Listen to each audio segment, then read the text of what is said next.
I'll go to speaker view. We're live. Okay, that's great. And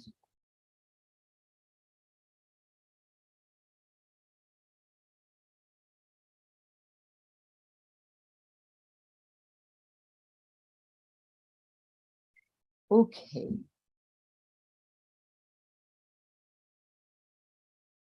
So we are live. Paul, you and Alan are recording. We are in speaker view. Let's get started. So hello, everyone. Welcome to another International Manifesto Group Zoom panel, this time on the topic of how the Western media manufactures consent for capitalism's disasters. In this panel, we bring together five of the most important and interesting young journalists working outside Western media, whose work, I would say, makes up for, even as it exposes the complicities of Western media with practically all the major disasters that capitalism has recently created: economic decline, financial crisis, ecological disaster of the most unprecedented and frightening variety, war, public health emergencies, playing with fire with the danger of nuclear war. The list is very long. My name is Radhika Desai. I convene the International Manifesto Group, and I will be chairing this event. What are some of the scandals of capitalism that the Western media either ignores or distorts, all in order to shore up declining consent for capitalism? And by the way, its decline is today perhaps most spectacularly manifest in the streets of Paris, as we have been seeing, mostly on social media, because again, the Western media is not reporting it. Let us just list some of these, and just in order to put us in the right frame of mind as we listen to our speakers.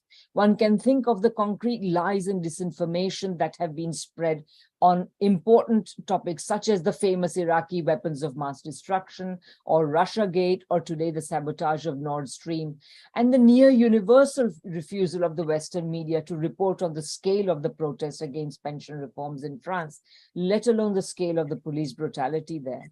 But let me actually step back and also identify the major themes which the Western media has been recording, preventing the world from recognizing what an important juncture in history we are at.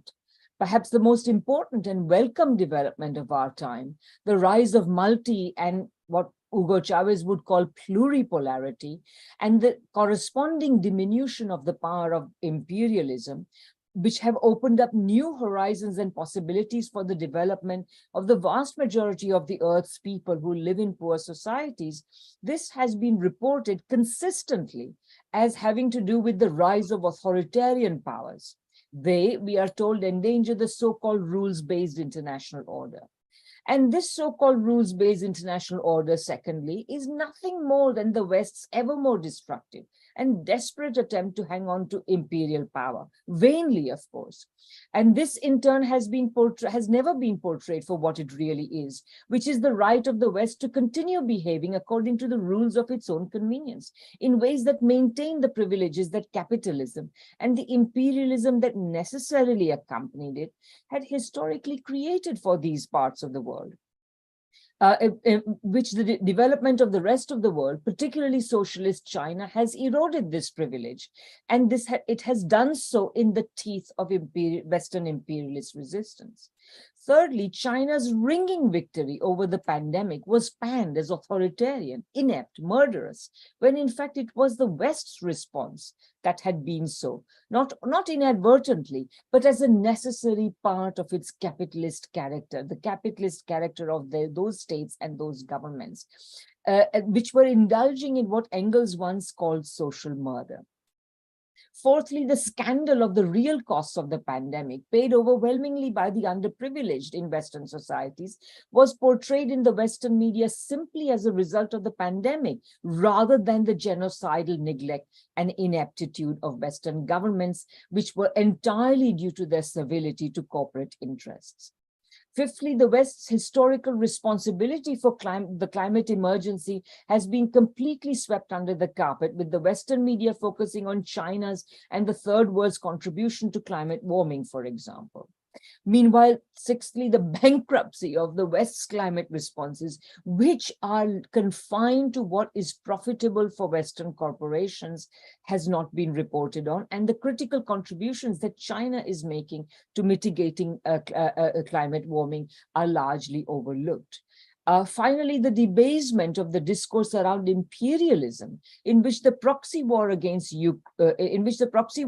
Ukraine conducted by the West is taken as standing for democracy, while Russia is taken as being imperialist. This is an absolute scandal of the highest order. The fact of the matter is Western aggression towards Russia, which is clear in the disasters of shock therapy, the expansion of NATO, the sanctions, and many other things besides. All of this is again swept under the carpet. I could go on, but why should I, when we have such excellent speakers who will do a much better job? So we are going to go straight to the speakers now. We have 5 speakers. They will each speak for about 10 minutes each. And then we will have ample time for questions and answers. So I hope you will stay for that. I will introduce the speakers in turn. So let me go and introduce the first of our speakers. Our first speaker is Li Jingjing. Jingjing is a reporter for CGTN, the China Global Television Network. She has traveled throughout China doing English language video journalism, providing the outside world with a ground level view of life, particularly in the autonomous regions and among ethnic minorities in China. She has interviewed Uyghur Islamic scholars in Xinjiang and school children in Tibet. She spent February and March 2020 in Wuhan, covering China's COVID frontline for CGTN. Her show, Talk It Out with Li Jingjing, is something of a social media sensation in China, with 2.6 million followers on Facebook. So, Jingjing, please go ahead. Thank you so much, Radhika. Thank you for your introduction. Hello, everyone. My name is Li Jingjing. As Radhika introduced, I'm a journalist from China. I work for CGTN. I also have my own YouTube channel. I'm very active on social networks, so you can find me on YouTube, Twitter, whatever social network you are using. So in the past 10 years working as a journalist in China, I've traveled extensively to different parts of China, especially the rural regions, to understand different policies carried out in local levels, and also trying to understand different ethnic cultures and help people to have a better understanding of the diverse cultures in China. And also in the past few years, I became very active on social networks, especially on Twitter and YouTube, because I saw an increasing number of ridiculous news reports, misinformation, disinformation on China, on Western mainstream media. So in today, since I'm a journalist, I think I will show everyone my recent report, and to help you understand, to have a different perspective. And also, I will show you the same event, but why it's presented very differently on Western mainstream media and by me. So later, what I'm going to do is I'm going to show you 2 videos. One is from CNN and one is from me. And a little background about this event is the recent biggest political event took place in China, the 2 sessions. Some of you may know. 2 sessions is China's annual most important political meeting that sets the yearly goals of the whole country. So it's very important. 2 sessions refers to the National People's Congress, which is China's top legislature, highest state organ. And the other is CPPCC, which is Chinese People's Political Consultative Conference, China's top advisory body. So these 2 are very important because it helps to set the yearly goals for the country. And also, National People's Congress is the institution guarantee for China's whole process people's democracy. So of course, every year this is most important, especially this year with all the economy, all the challenges we're facing domestically, internationally. So this year is very important. But this is also the event that Western mainstream media tend to radical. So what I'm going to do now is I will show you 2 videos. So I will share my screen now. I will show you first a clip from CNN reports. And I probably will pause from time to time to give my comments, and you can see how do you feel about those videos. So let's go with the CNNs. Are you seeing the video, the screen? Yes. Okay. We just left the quarantine hotel. We're now headed to the venue. Everything is highly controlled. The foreign media bus gets dropped off at Tiananmen Square. It is very rare for journalists to get access to this. As you can see, though, there's heavy security. There are guards everywhere. Normally, the two sessions is the... So first, she said it's very rare for journalists to come here. This is already rare. You are there. And as I know, every year there are hundreds of reporters from not just China, from across the world to cover this. And later in my video, you will also see reporters from other countries. So this first line is already weird and it's highly controlled. We don't see much security there, like in her footage. But even if it's highly controlled, it's understandable because this is the highest political venue in Beijing, in central Beijing, and that day is the opening day of the event. Of course, there will be security because I'm sure that will happen in every country. Tell me how many security controls will there be in the White House if there's a meeting, right? So the first line is already very strange, but let's continue. Rare chance for media to get up and close to China's top leadership. Right here on the steps of the Great Hall of the People, this is normally where you will see media trying to doorstop the top leadership. But as you can see, this year, the media, were completely separate from the rest of the leaders. Wait, you just said you're completely separated from the deputies. So why now you under these suddenly controls, come across deputies? Now why you're suddenly talking to them? This is also weird.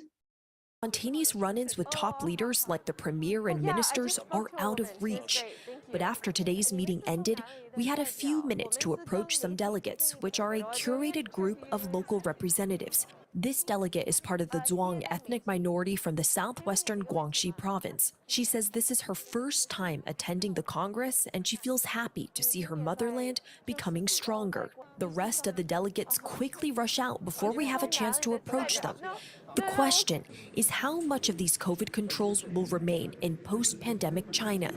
It limits access even more to China's already extremely opaque political machine. All right, okay. So after watching this video, viewers may thought, whoa, China is highly controlled. All these politicians, deputies don't even dare to talk to the press because they're, I don't know, they're worrying, saying about the wrong things, because they're oppressed, right? That's the feeling they give you. But I was at the same location covering the same event. I didn't have any of those issues. And I can show you those clips.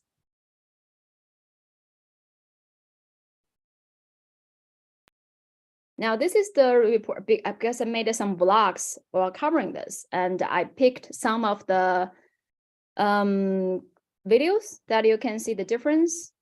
Same location. If you want to understand how Chinese people's will are responded by the government, if you want to understand how Chinese people are involved in the decision-making and the policy-making process, there's no better place than here to start with.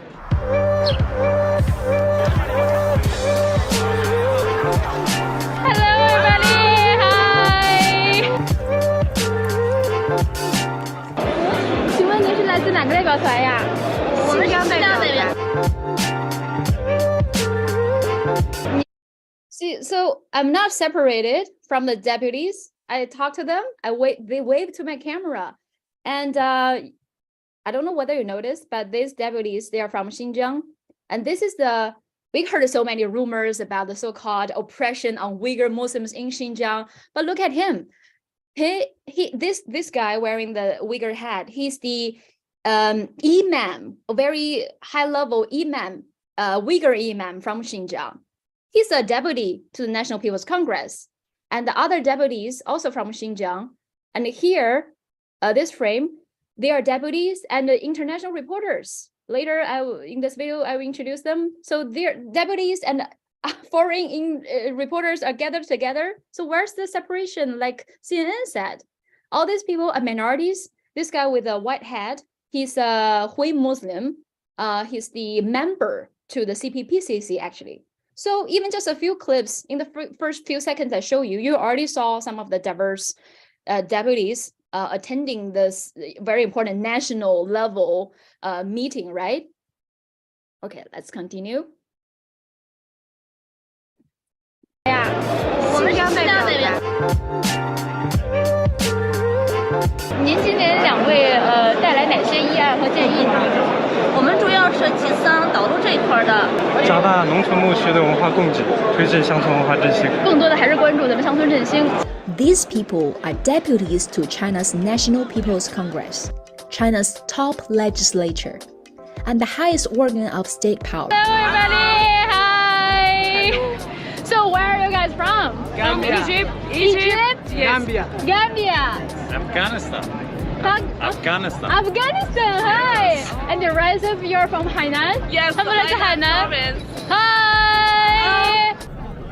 So why those deputies are not afraid of those foreign reporters? Why are they even taking selfies with them, happily waving? Are those staged? Do they look oppressed like those deputies in CNN's video?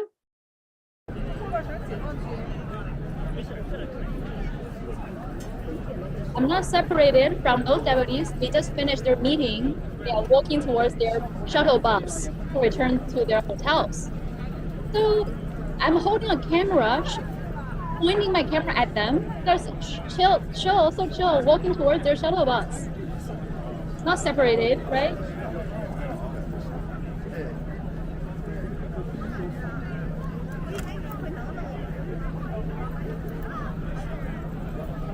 Why I'm showing this footage is also saying there's a big difference from the CNN's reporters. Remember the clip that CNN reporters showing all the deputies are running away from them, but when those two deputies running, there were almost no other deputies behind them. That's because they were the last few ones on the square. They had to run because they were late for the shuttle bus.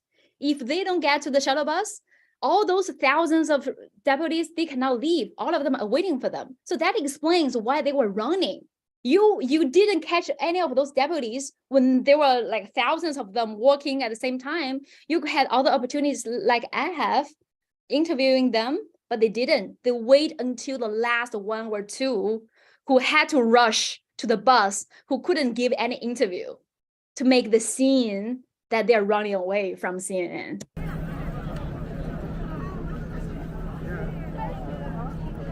It's a heavy burden for all of us. Still, if you are catching 2000 when they just came out of the meeting and the conference hall, when they had time, they will talk to you. This is of Hong Kong.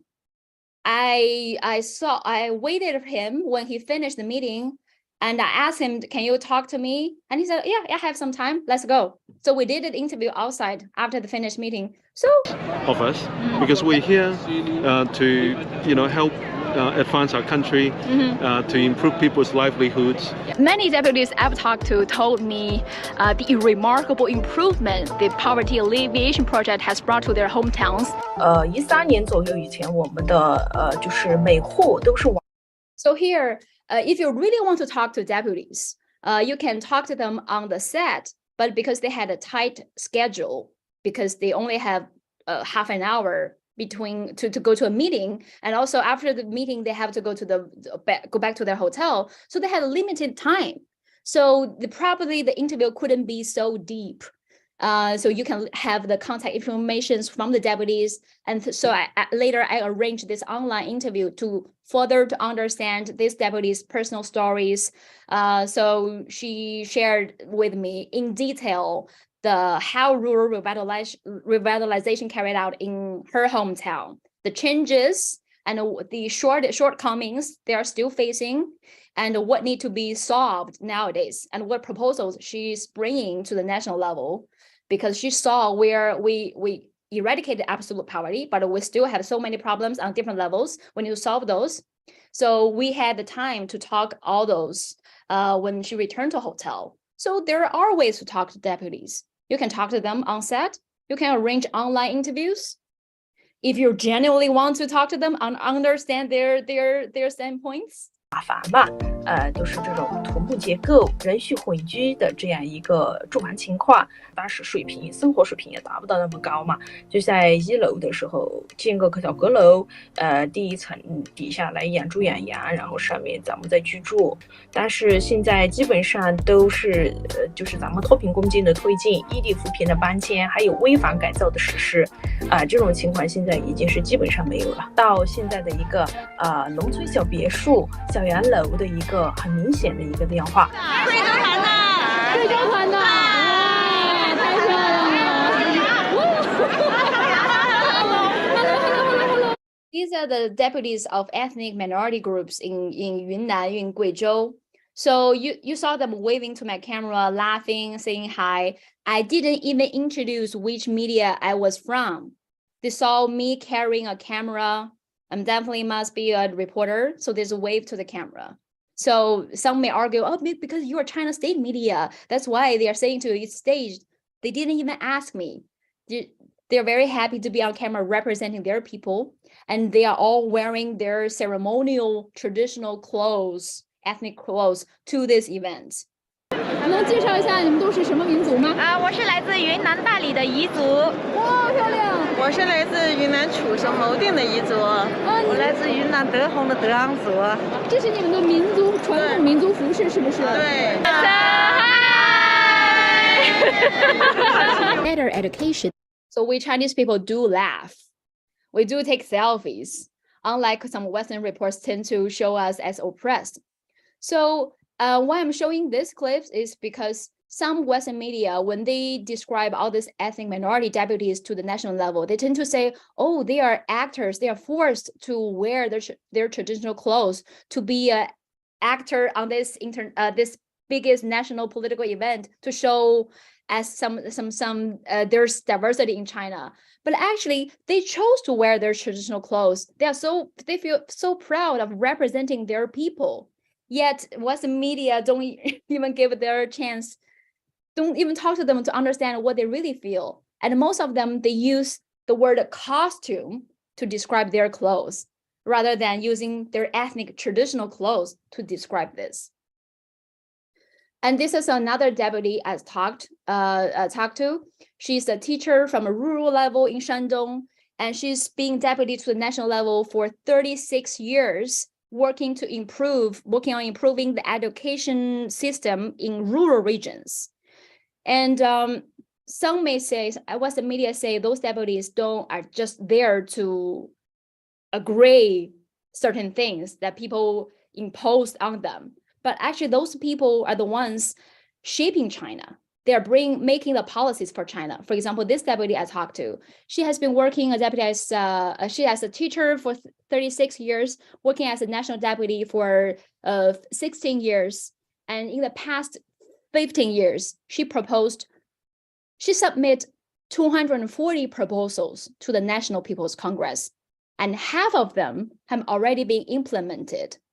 And her proposals changed from improving the infrastructure of rural schools to 5 years ago to improve the quality, to improve quality of the classes, to bring more music, art classes to the rural schools, to how to keep the young talent staying in rural regions. To nowadays, this year, her proposal is about how to provide better psychological consultations for students in rural regions. So even just looking at the different proposals she brought to the national level in the past 15 years, you can see the improvement of education in rural regions. So those people are actually making changes across China. Without them, China won't be the China we're seeing today. There won't be the huge changes in the past 40 years. So by showing these two different videos, I hope people can have a chance to see what it's really like. But because those voices, those footage would never be shown on Western mainstream media. They would tend to depict Chinese people they only have one thought. You're only brainwashed or you are dissident. Only dissident's voice can be shown by Western mainstream media. And but you can say the two different videos because of the editing styles. Maybe it's the editing styles shows that one is happy, one is sad. But can those deputies really just be actors playing with me, like acting in front of camera for me? So those are the voices that can never be shown. It's what CNN did. I'm not attacking that reporter herself, because all the reporters from all this Western mainstream media based in China are doing the same thing. That's not reporting. That's a carefully designed trap. That's acting. It's such a shame because just take the two sessions as example. China made huge achievements, and there's some experience are very useful for people to understand China, and maybe can take a few lessons to help those people in other countries to eradicate poverty, to provide better life for them. But sadly, because of this unbalanced report, this misinformation, disinformation on China, people never got to see how China made it. I'm not saying China is has the best system in the world, but there's something that are valuable to help all those people who are still suffering from poverty, especially those people in the global south. So I hope people have a chance to see different voices and then decide what you choose to believe. So thank you, Radhika. Thank you so much. That was really great. And I think really excellent demonstration of the contrast between what the Western media does and what it should do. Okay, so the next speaker is KJ No. KJ No is a peace activist, independent scholar, teacher, and expert in the geopolitics of Asia. He is also a frequent contributor to Counterpunch and Dissident Voice, and a member of Veterans for Peace. So KJ, please go ahead.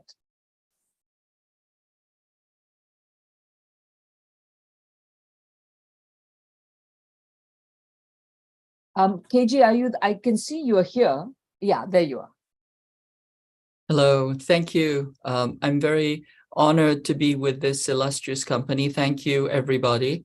I will jump right in.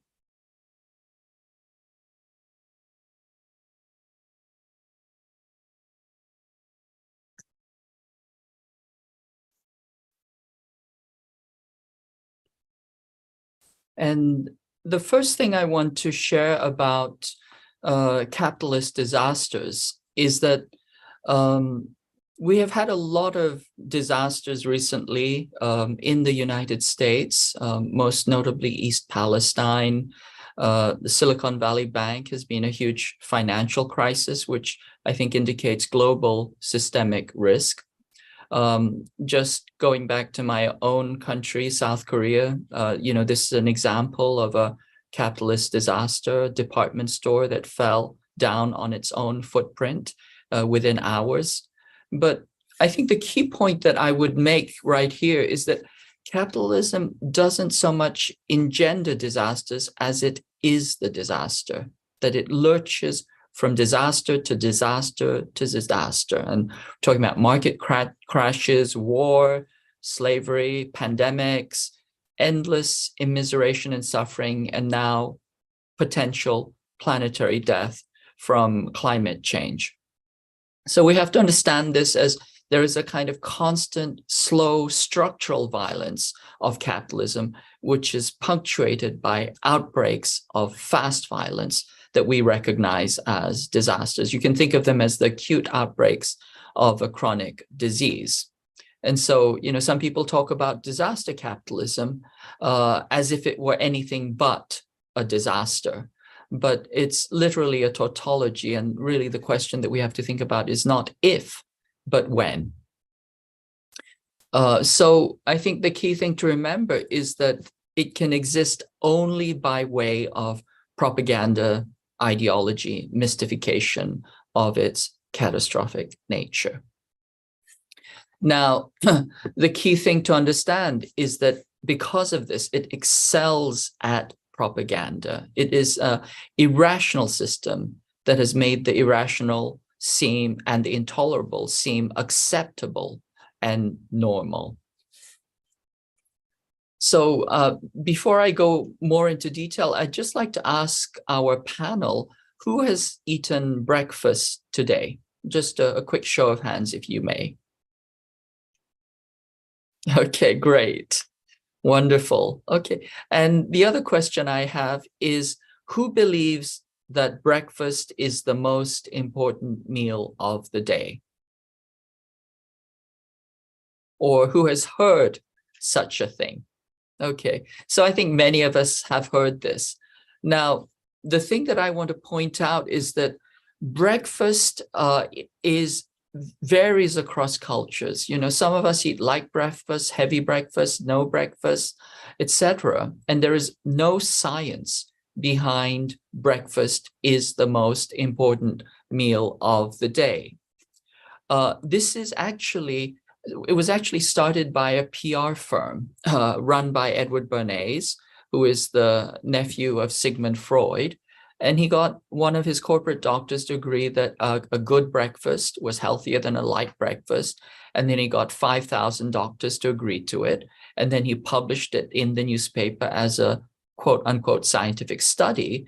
And through this process, eventually, people started to think of breakfast as necessary, important, and as the most important meal of the day. And of course, breakfast was targeted because it was a growth area, because many people didn't eat breakfast. But more than that, the beech nut company was trying to sell bacon. And so many of us eat bacon and eggs in the West for breakfast. This has to do directly with a capitalist corporate marketing campaign. Another example of this is the campaign to sell cigarettes. Now, if you look at old advertisements, you can see that, for example, 20,679 doctors say that Lucky Strike cigarettes are healthy. Okay, Philip Morris says that if you smoke, every case of irritation of the nose and throat cleared. It actually makes you feel better. This is according to a group of doctors sponsored by Philip Morris. Okay, your dentist recommends smoking. It's fine. You can inhale to your heart's content. Of course, more doctors smoke Camels than any other cigarette. And of course, if you are a good child, you give your parents cigarettes on Mother's Day and Father's Day. And of course, good parenting equals smoking. If you see that one on the side, the little child is saying, before you scold me, Mom, maybe you'd better light up a Marlboro. Okay. So and of course, who can forget Chesterfield cigarettes? They lead to the merriest Christmas. And this is, of course, the young Ronald Reagan. Okay. Similarly, many of us associate diamonds with love, and that if you get married or engaged, you have to give your partner a diamond ring. Now, this was actually quite a rare phenomenon until the De Beers Diamond Company decided that it was going to use it as a marketing slogan. And in the West, currently somewhere between 70 and 80% of couples that get married buy a diamond. And this is an example of just a very, very skilled and successful marketing campaign. So all of this is to say that advertising and PR is normalized in the West. It's a part of the capitalist machinery. It's incredibly manipulative, but it's also incredibly skilled propaganda. And it becomes so normalized that it becomes simply accepted thinking. Breakfast is good for you. Diamonds are forever. And of course, it is also used to maintain and justify the system. That is to say, it's used to justify terrible things. So just a quick interlude. Of course, this is a joke. An American and a Russian get on a plane in Moscow and start talking. The Russian says he works for the Kremlin and is on his way to learn American propaganda techniques. And the American says, "What American propaganda techniques?" The Russian says, "Exactly." Okay, so this is so normalized. And so in the West, you have large groups of people who think that global warming is not a problem. There's a person who says he loves carbon dioxide. He loves global warming. Of course, this is a campaign that was put out by the fossil fuel companies. And this is, this propaganda is vast and ubiquitous. Another example is the United Fruit Company, which took bananas, which were relatively unknown in 1870, and turned them into one of the most commonly eaten foods after milk, bread, and rice. Now, the United Fruit Company had a tax-free monopoly in Guatemala, but in 1952, they elected a progressive-leaning government, Jacobo Arbenz, and he started to expropriate unused land from United Fruit Company and distribute it to the landless peasants. And of course, at this point, they brought in a PR firm. This was, once again, Edward Bernays, the man responsible for your breakfast or your bacon breakfast. And he flew in flocks of newspapers to Guatemala. And then eventually these newspaper journalists portrayed Guatemala as in the throes of turning communist, and Chiquita, or United Fruit, as a crusader against communism. And they constantly fabricated stories. And eventually the CIA overthrew the government and trained a counter-revolutionary force. And this resulted in a 40-year civil war that resulted in the death of, we estimate, about 200,000 people. And so we can see there's a pattern here. This is Nayira. She was she was the daughter of the ambassador, and she was used to create a fraudulent statement to Congress that was used as one of the key casus belli for the first Gulf War. And she was coached and trained by a PR firm. And of course, who can forget Colin Powell? At the time that the war broke out, 66% of Americans believed that Saddam Hussein was responsible for 9/11. And 79% believed that Saddam was about to have a nuclear weapon. So you can see how effective this PR is. And of course, at the time, Andy Card, who was the chief of staff, said, from a marketing point of view, you don't introduce new products in August, which is to say that he considered the war to be a product. Okay, so war is a product to be marketed.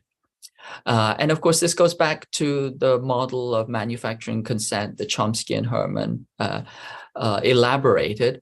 And we're currently seeing the same process for China, that is a manufacturing consent for war against China.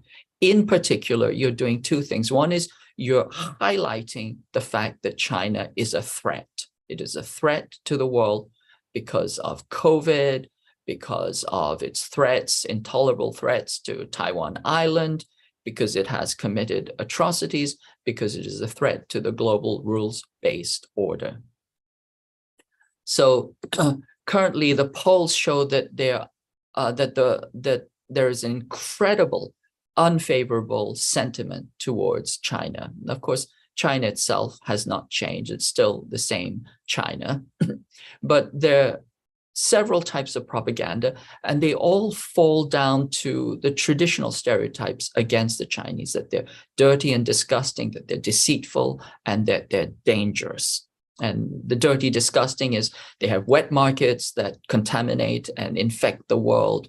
They're deceitful because they infected the world and they covered it up. They're dangerous. They did the lab leak, genocide. They steal your jobs. They threaten the South China Sea. They're an existential threat. They want to turn everybody into slaves. And I point out that these lies are all absurd, but the more absurd the lies are, the closer we are to war. Those who tell you absurdities are preparing you for atrocities. And all of this has a long tradition in the West. It actually goes all the way back to Aristotle. Aristotle talks about pity and fear, that you invoke pity and you trigger fear. And these correspond directly to the R2P humanitarian interventions, which are all about pity. It's hijacking people's empathy and compassion. And it's also about fear. It's about raising this yellow, red scare, yellow peril, this threat mongering. And of course, the dirtiness is about creating revulsion and distancing. And of course, there's also the dimension of language. As I've said before, the language itself is captured. And so we have a whole set of words that have to be redefined because the propagandists are using the language in a very, very specific manner. And it no longer means what it means in regular sense. For example, when they talk about deterring aggression on Taiwan, what they're really talking about is provoking aggression against Taiwan. So this is one of these words. It's a fraudulent word. Containment is another fraudulent word. Deterrence means to provoke and aggress.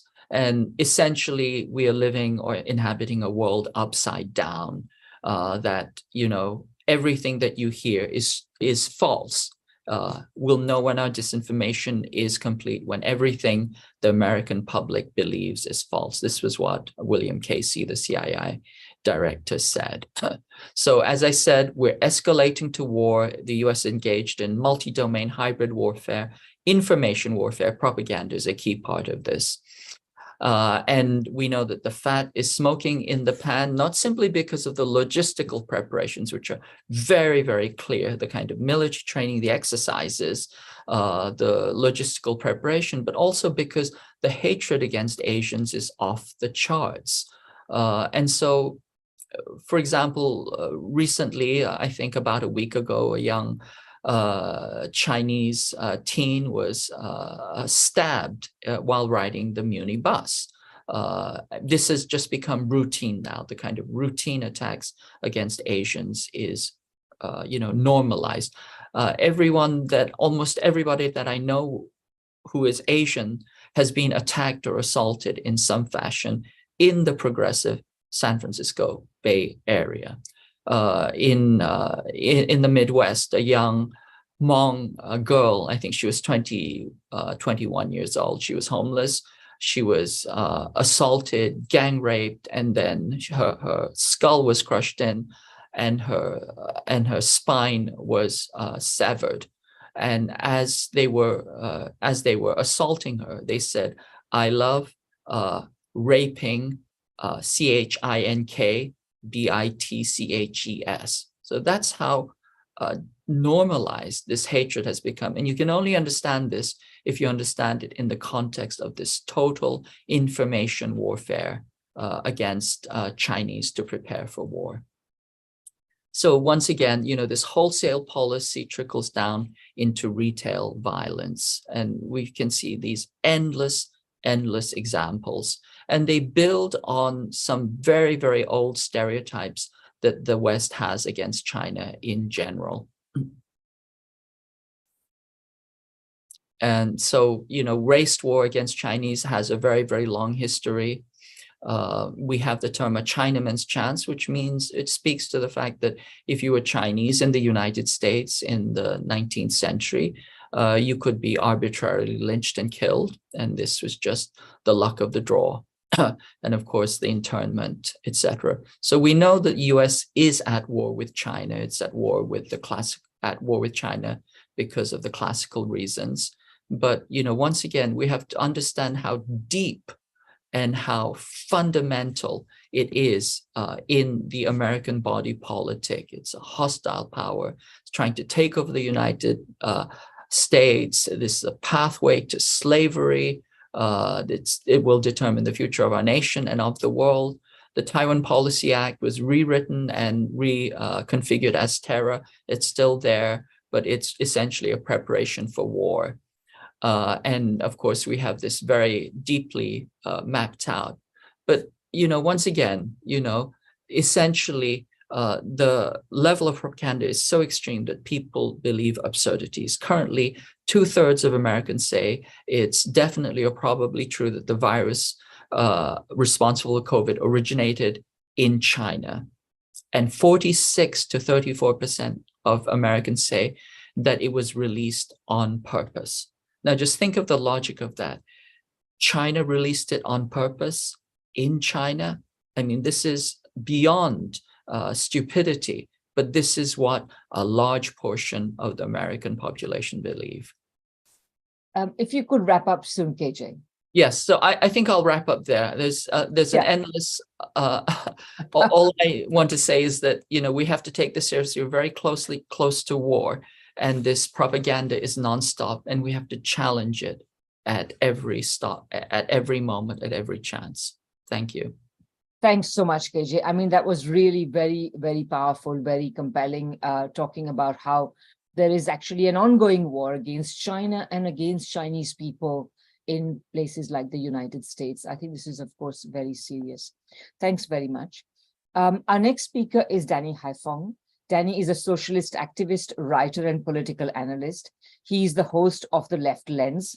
For the last 5 years, Danny has been a weekly contributor to Black Agenda Report. His articles also appear in publications such as Mint Press News, Counterpunch, the American Herald Tribune, Center for Global Research Canada, the Herald in Zimbabwe. Haifong has frequently appeared on Black Agenda Radio, CPR News with Don DeBar, The Taylor Report, on RT, and on Sputnik International. So Danny, please go ahead. And I should say I've been an extremely lax chair because these speakers are so compelling, but please try to keep it to 10, 15 minutes or thereabouts. Okay.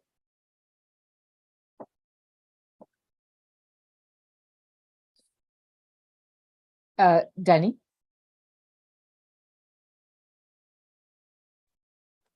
I guess I was muted. Thanks, Radhika, for the introduction. Thanks to all the speakers thus far. Thanks to International Manifesto Group and all of the sponsors of this event. Today, I'm going to talk about, there's been a lot of really interesting points covered already. So I'm going to focus my remarks on the ways in which the mainstream media, the Western mainstream media, attacks the threat of a good example. And in my opinion, I think that this isn't spoken about as much as it should be, because as KJ and Jing have already noted, the Western mainstream media is very committed to demonizing countries like China. Who is sharing there? Sorry. Sorry, somebody's interrupting you by sharing their screen, but I don't see who it can be. But okay, please go ahead. Okay. So, as I was saying, the Western mainstream media is incredibly committed to attacking the threat of a good example, quote unquote. And I want to focus attention on how the Western mainstream media has covered the aftermath, the fallout of the meeting between Xi Jinping and Vladimir Putin in Moscow, because I think this is a really good example of the function of the Western mainstream media.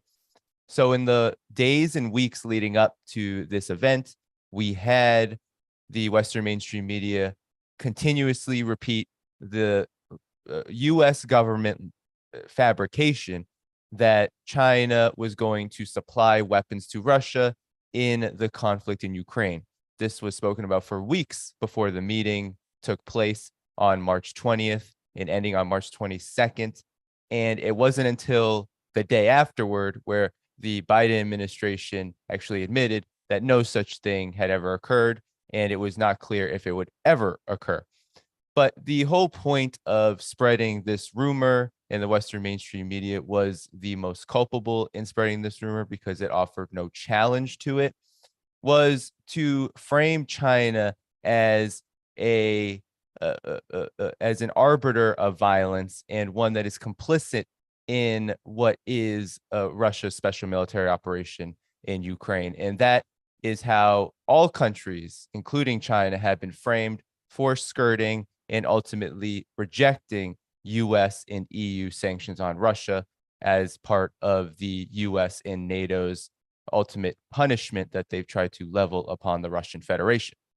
So the US government, the United States government, its intelligence officials, its spokespersons, its anonymous officials, these make up the primary sources of the Western mainstream media in its entirety whenever it comes to questions about China and Russia. And we also have to include the think tank regime that is massive and large, think tanks like the Center for Strategic and International Studies, which are funded by the State Department, the Pentagon, and weapons contractors. So the Western mainstream media essentially is just a conduit of the United States' military regime, its military strategy. It is nothing more than a mouthpiece for the US war machine.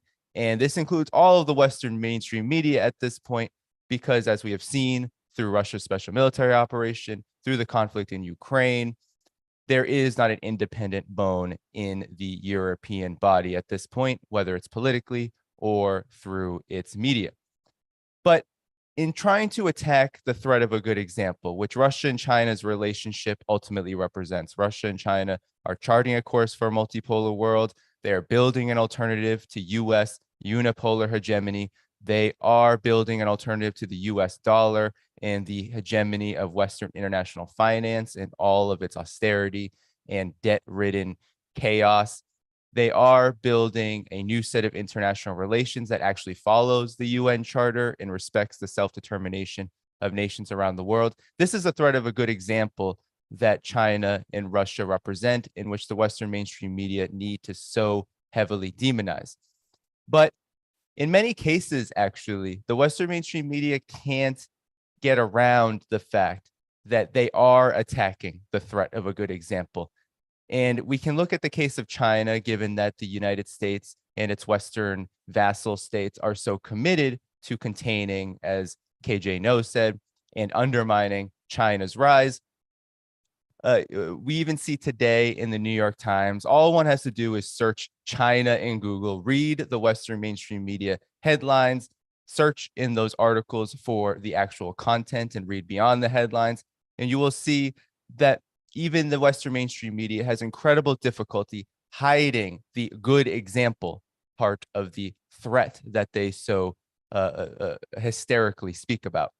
So in today's New York Times, there's actually an op-ed where the author talks about how China is putting off its Lehman moment, meaning that in a moment where you have Western financial institutions, you have Credit Suisse, for example, collapsing and being absorbed by UBS.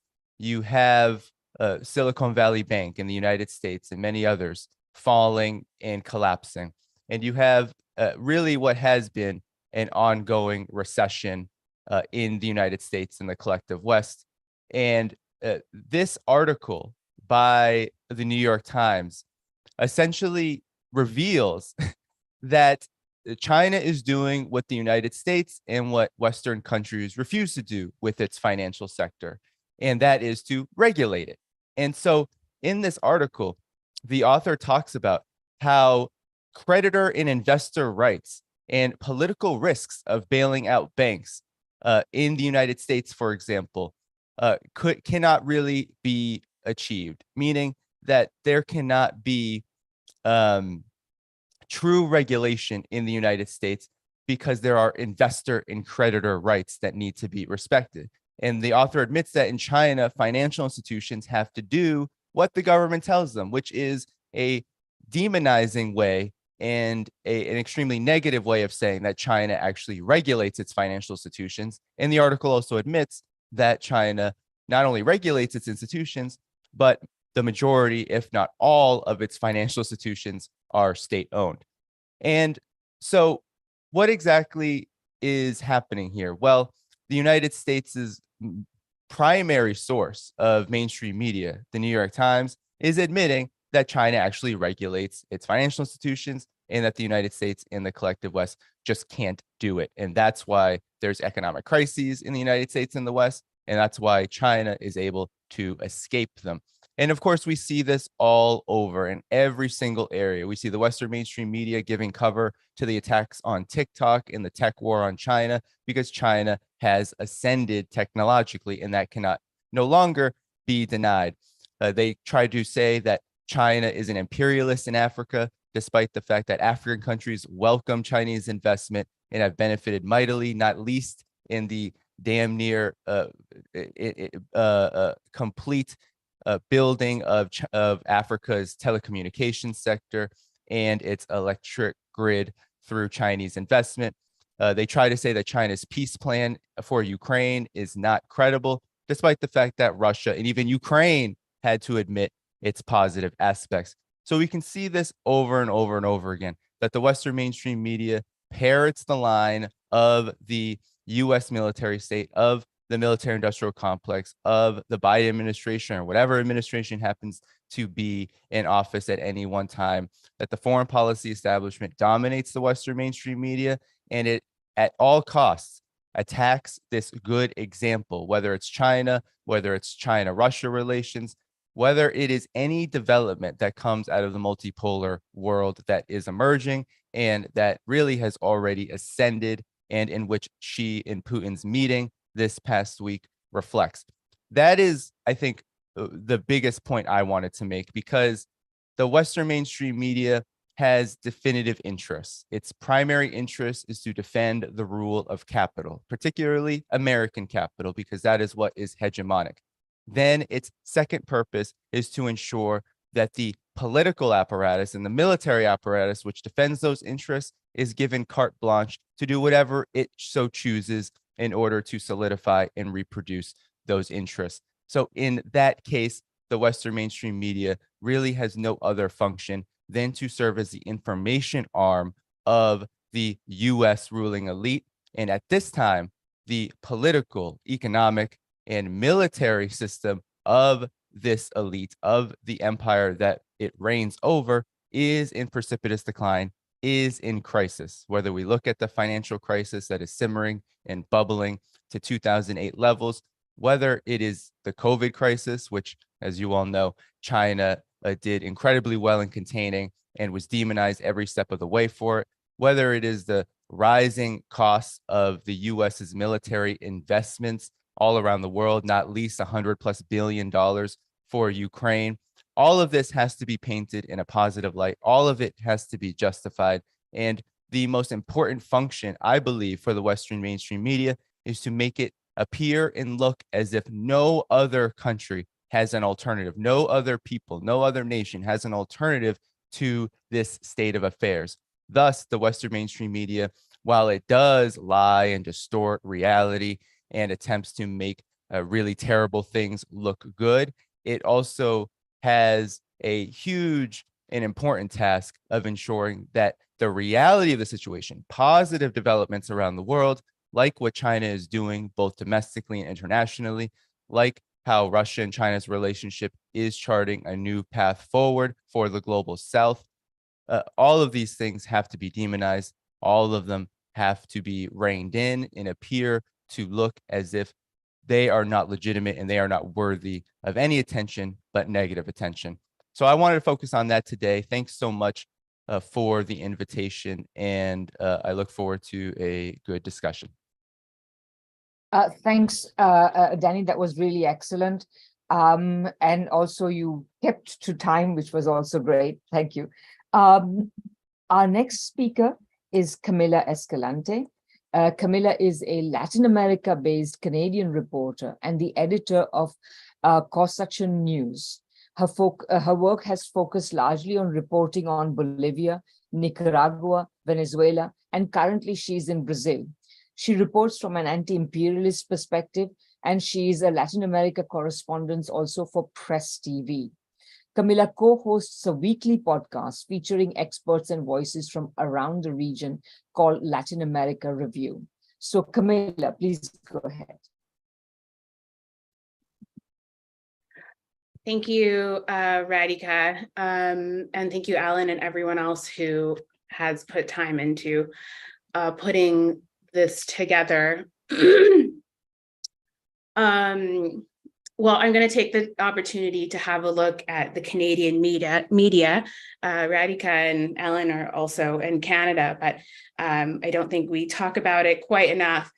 Well, yesterday and today, the big news, the most important news in Latin America is that Honduras has just established ties at the diplomatic level with the People's Republic of China, breaking relations with Taiwan, and it's not looking back.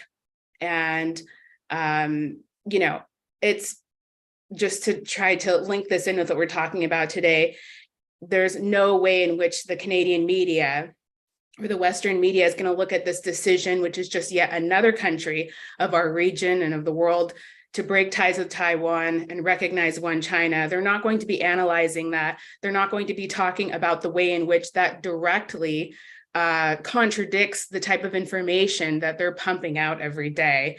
The pundits should be providing honest analysis of these developments as the Canadian state ramps up aggression on China in the media, and also as Ottawa does in politics. The Canadian government and its media arm, which includes but is not limited to the Canadian Broadcasting Corporation, the CBC, but also the Toronto Star, the Sun, the Globe and Mail, CTV, and Global News, essentially disseminate and report from the same perspective. They disseminate the same information, and they are quite literally lying about the most important events in our world today as we reach the brink of nuclear war with China, and particularly on the issue of arming Nazis and extremists in Ukraine in NATO's war against Russia in Ukraine, which Canada has played a very significant role in for several years now. Right now in the news, right now in Canada, the country, at the central government is going against TikTok, just the way the United States is. It completely mirrors it. The government has made it so that federal employees, bureaucrats, can no longer have TikTok on their cell phones. Obviously, everyone saw the big performance or whatever it is that took place in that congressional hearing in which the TikTok CEO in the United States testified and was questioned by congressional lawmakers. The same sort of thing is happening in Canada as well, because of course Canada doesn't have its own independent foreign policy, and it basically just mirrors everything a couple steps behind the United States. And in no way, of course, is that scrutinized or analyzed in the media in Canada. But despite that, Canada's government is trying to ban, or people within the government are trying to ban TikTok, saying that it is facilitating some sort of intelligence gathering by the Chinese state. Ottawa is continuing to advertise on TikTok. And so it's obvious that they're using these platforms for their own uses anyways. And also, nobody in the media is talking about the way in which nobody is forcing anyone to have TikTok, that these countries that are so large and powerful and have so many resources and so much development technologically in their own, Silicon Valleys, all of these Western countries could just develop their own platforms. They don't need to use these platforms whatsoever. They could easily ban it from their country, the way other countries come up with their own social media platforms for their citizens to use. But it really isn't about intelligence gathering or what the Canadian government is trying to push right now, which is they're saying that it is about linked to China's election interference in the country. It really is about promoting and justifying an upcoming war with China. And so with regards to the China election interference, Trudeau's chief of staff is going to testify before a committee investigating the extent of the Chinese government interference in Canada's elections. I mean, this looks a lot like, it sounds a lot like what we heard in the United States for the past several years, or a few years back with Russiagate and the Russia fear-mongering, you know, in elections. And CSIS, the Canadian Intelligence Agency, is calling foreign interference by the Chinese government the, quote, greatest strategic threat to national security. And of course, as Danny said, the interests of, you know, the media is just serving the interests of capital. Their function is just to push war with China and justify the prolonging of the expensive NATO war against Russia and Ukraine. Also, another thing that hasn't been scrutinized, but is just absolutely, you know, shocking and I would say unacceptable as a Canadian, is that the Foreign Affairs Minister of Canada, Melanie Joly, recently commented, basically admitting that what they are seeking with this conflict and in Russia is regime change. The authorities have been extremely blatant, not only in the way in which Melanie Joly, the foreign minister, conducts herself in her so-called diplomacy, which is really warmongering around the world, around Europe, with many trips, an unprecedented sort of agenda for a foreign minister. It really is a foreign minister who just seeks to connect the dots and build consensus and find money for war.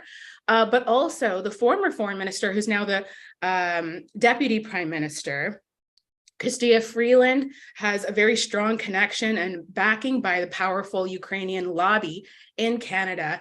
There's in no way has this been sufficiently scrutinized by the Canadian media, you know, the way in which this directly affects, you know, how much money we're pouring into this conflict, and you know, the way in which we are, again, prolonging war with no intention or desire to see peace negotiated. Additionally, Canada and the US and NATO are pressuring and seeking to force Latin America's support for Ukraine in opposition to the Russian special military operation. I want to talk a little bit about, you know, the horrible coverage that we've seen in recent years with regards to Latin America and Canadian media.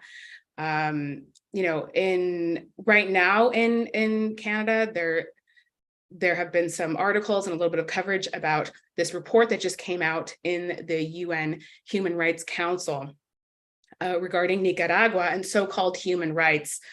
You know, this really mirrors the coverage that we saw since 2017 of Venezuela from the Canadian media, in which, you know, all of the media reports with one voice, with absolutely no perspectives from the actual people of this country, but really elevating very specific outlier views from a section of the far right US allied opposition.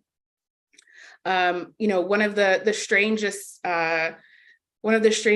examples of this, of course, was that or in general, is that they like to talk about the international community. They lie about countries being isolated, or they say they are increasingly isolated, when really Canadian and Western media has, you know, are making this claim that 40 or 50 countries in the world represent the whole of the international community. But really, these countries like Canada and the United States and Western Europe are rogue states. They're rogue regimes, and they alone, these 40, 50 countries, have voted to protect Nazism in the UN General Assembly. They have attacked, like I said, Nicaragua in the UN Human Rights Council. Again, less than a quarter of the countries of the member states of the United Nations are being considered to be the whole of the international community. And these are the same countries who in 2019 recognized a president that they themselves erected and placed in Nicaragua or in Venezuela, along with an entire government, which was really just on social media. That was Juan Guaido. Juan Guaido and his friends never had any power in Venezuela, and the media has never revised their coverage. This was in 2019. They went along in the CBC and all the major media with parallel reports about what was happening in Venezuela. And to this day, they have not revised their coverage, and there has been no accountability whatsoever on the media's position, which was just parroting this really bizarre position of Ottawa on Latin America. They literally recognize a government that didn't exist, today doesn't exist, has been completely abandoned by the United States. And this is the news we've been hearing on Latin America for the last 4 years now. The same can be said, on their coverage of Palestine, Syria, Iran, Belarus, and of course, their selective coverage of the unrest and the color revolutions that are taking place in many countries around the world. Right now, they're going to be framing what's going on in France quite differently than they would frame a very small protest taking place in a place like Nicaragua or Cuba, where they would give it a lot more airtime and make it seem as if the entire country is trying to overthrow its government. I want to talk about a particular case of the use of public media in Canada by political actors who are propagandists. The TVO is Ontario Public Television, and on TVO there is a program which is kind of like one of the main evening interview programs. It's called The Agenda. And its host is Steve Paikin. Steve Paikin is someone who has ties to the Liberal Party. One of his sons, Zach Paikin, was a Liberal Party activist, probably still is. His other son works for a senator. And this show has had, many think tanks, corporate lobbyists, but also people in general with very reactionary views. And all of this is being normalized on this platform, which is essentially Canadian state media. They also normalize Zionism. And, one of the strangest things, a lot of people have come to know this person, Jordan Peterson. Jordan Peterson was a University of Toronto professor, and he's become known now for sort of his comments on podcasts with having to do with like the culture war, always talking about these different, bizarre issues, but and engaging in these issues for clicks, really. But Jordan Peterson, for many years, was one of the main experts on TVO's The Agenda. He was regularly on this program weekly, and he was pushing free market ideology, and he is blatantly anti-communist. That's actually what he's known for in Canada, in Toronto specifically, and also for pushing, men's rights activism from his university professor position. And so this is what's being normalized on Canadian public television. There's also, the issue of Canadian media to politics pipeline. These on-screen personalities are running for the major corporate imperialist parties, and they're turning up in Parliament. It's a surefire way for people to get into power. They're forming relationships, building a public profile, and finding financing to get into Ottawa or Queen's Park or City Hall. And that's mind-boggling that in the West or in the global North, this is how you get into politics, by kind of schmoozing with the corrupt people, the people who are stealing money or making money off the plundering and exploitation of other nations, these multinational mining corporations, for example. And then that's how you get into politics. It's quite different from how you get into politics in places like Bolivia or in Brazil, where you have to be a union leader, a teacher's union leader, an indigenous or campesino peasant leader, and kind of work your way up the ranks in order to enter one of the main leftist parties, and from there try to take a seat in Congress.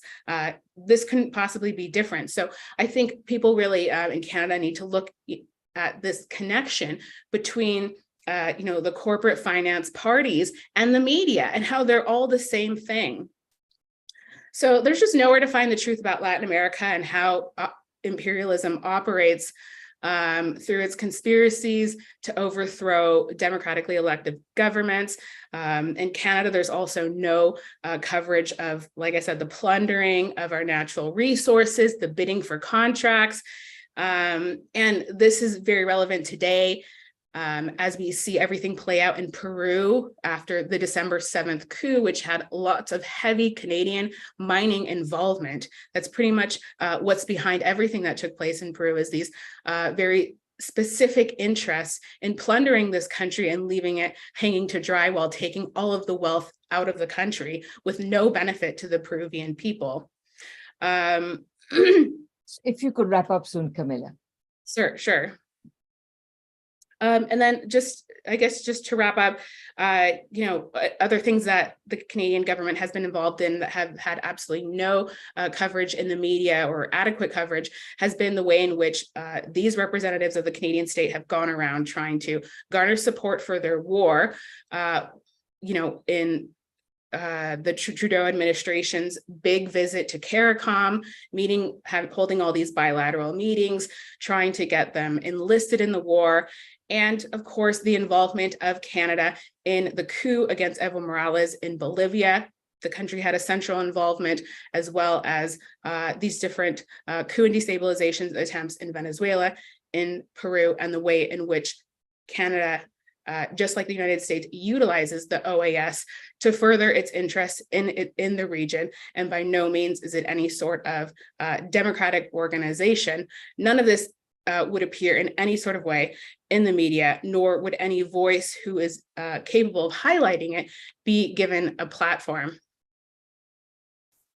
That's really great. Thank you so much, Camila. We really have given a long list of all the reasons why we are so alienated from our media in Canada in particular, and the very, very aggressive role that China is playing abroad, particularly in Latin America and the Caribbean. Thank you so much. Our final speaker today is Ben Norton. Ben, sorry, just one second, please. Yes, Ben is the founder and editor-in-chief of Geopolitical Economy Report, an independent news website dedicated to publishing original journalism and analysis.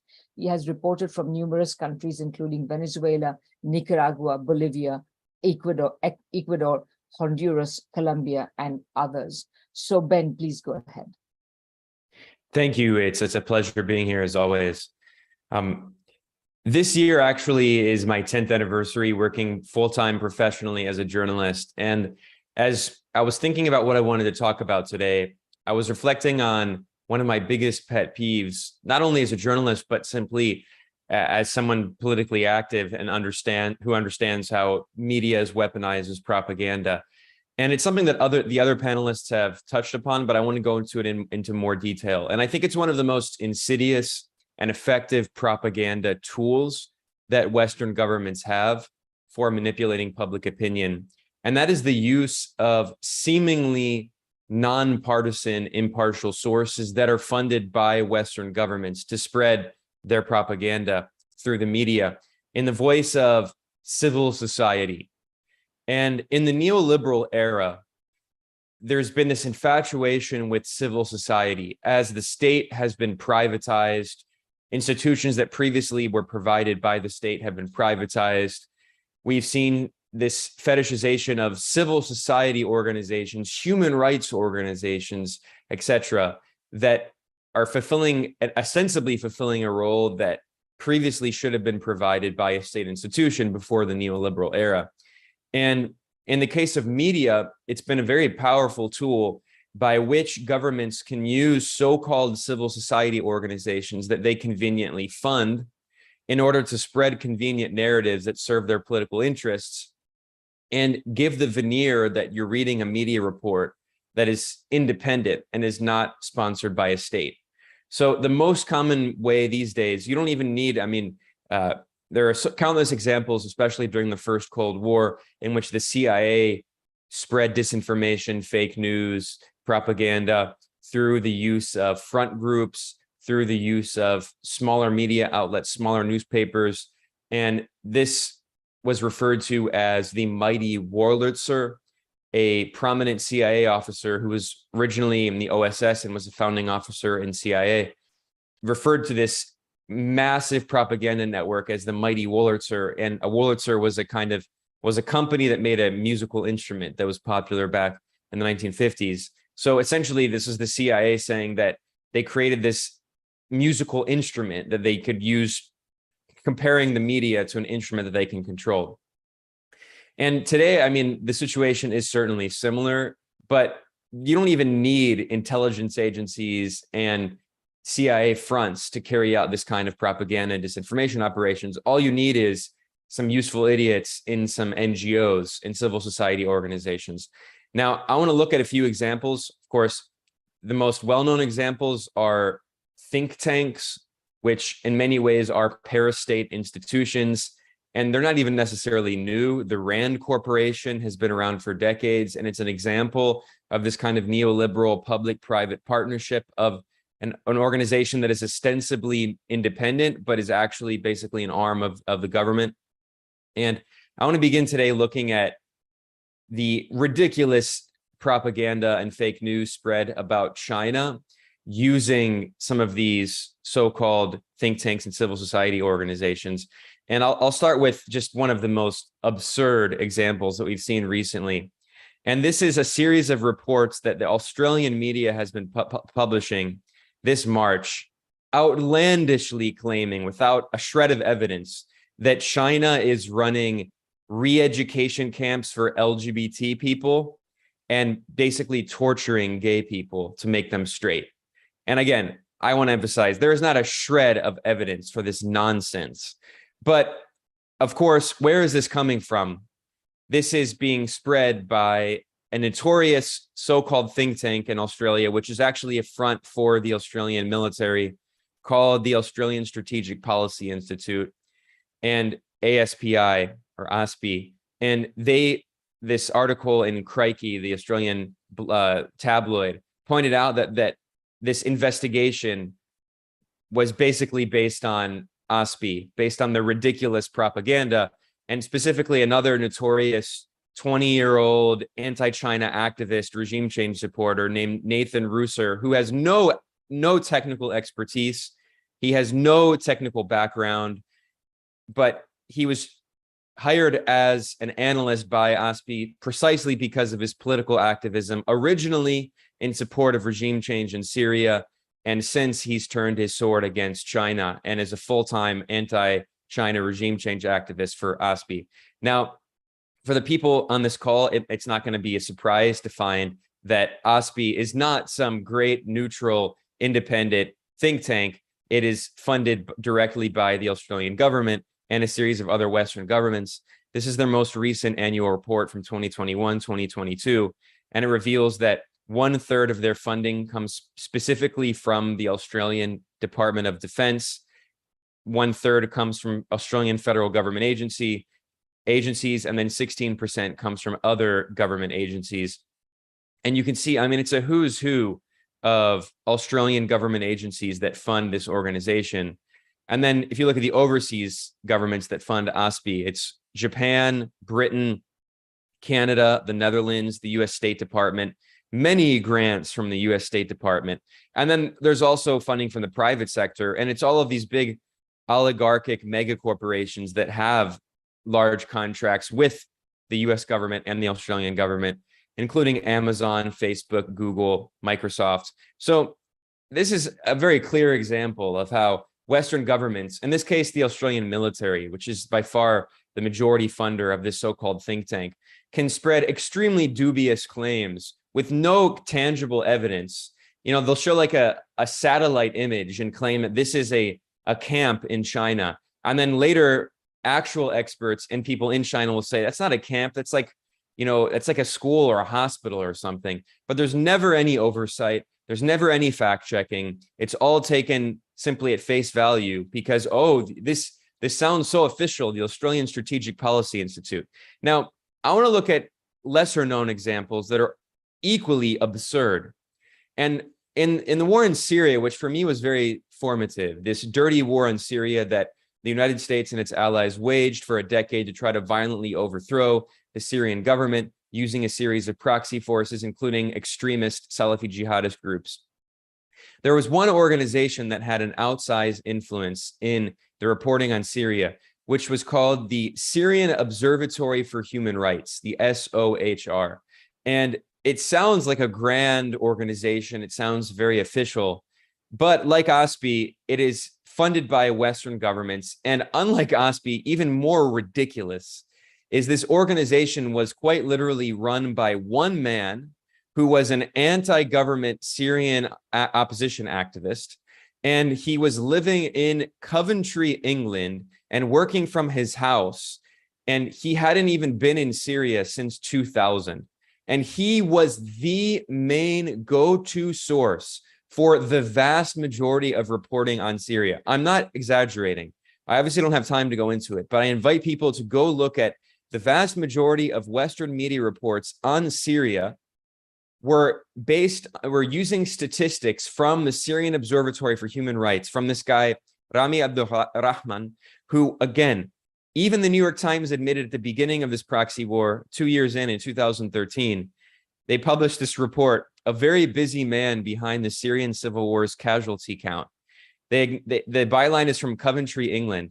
It notes that despite its central war in the savage civil war, which was not a civil war, it was funded by foreign governments, the grandly named Syrian Observatory for Human Rights is virtually a one-man band run by Rami Abdulrahman, who fled Syria 13 years ago, and he operates out of his house. This article was published in 2013. So this is a man who hadn't been in Syria since 2000, and yet his so-called organization, the SOHR, which was funded by the British government and other Western governments, was the source in virtually all Western media reports in terms of casualty counts, in terms of alleged civilians killed by the Syrian government.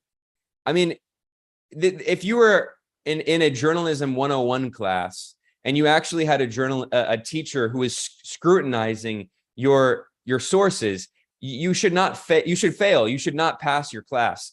And yet this is the standard for the entire Western press corps. I just want to stress this fact that this was formative for me as a journalist, realizing that all of these so-called sources in Western media are completely illegitimate. It's absolutely ludicrous that these kinds of things happen. In the Syrian proxy war, another example was the so-called white helmets, or Syria civil defense.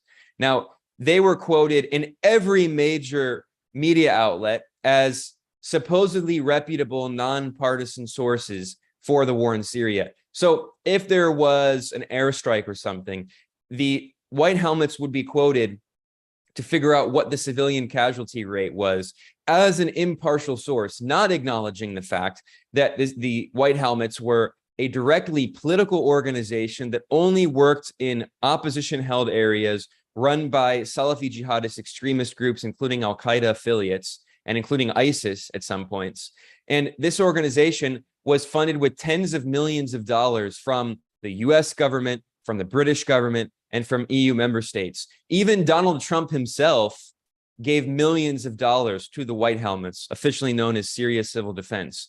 And yet, constantly in Western media outlets, the white helmets would be quoted as impartial sources that, again, what I'm saying here is I'm not even just saying that, the media will quote people who are politically involved to get their opinion, to get their view. I'm saying something even worse than that. I'm saying that the so-called facts in a Reuters newswire, an AP newswire, saying 10 civilians were killed in this airstrike. If you look at the newswire, the source would invariably be the white helmets or Syrian Observatory for Human Rights. So the so-called facts in what is supposedly a newswire are directly based on Western government-funded organizations that are completely partisan. They're not impartial. They are politically involved in a conflict. And we see this repeated again and again and again. Ironically, the Atlantic Council published an article in 2018 titled "The White Helmets Struggle Without U.S. Funding," after the U.S. government eventually temporarily cut funding and then Trump brought back the funding.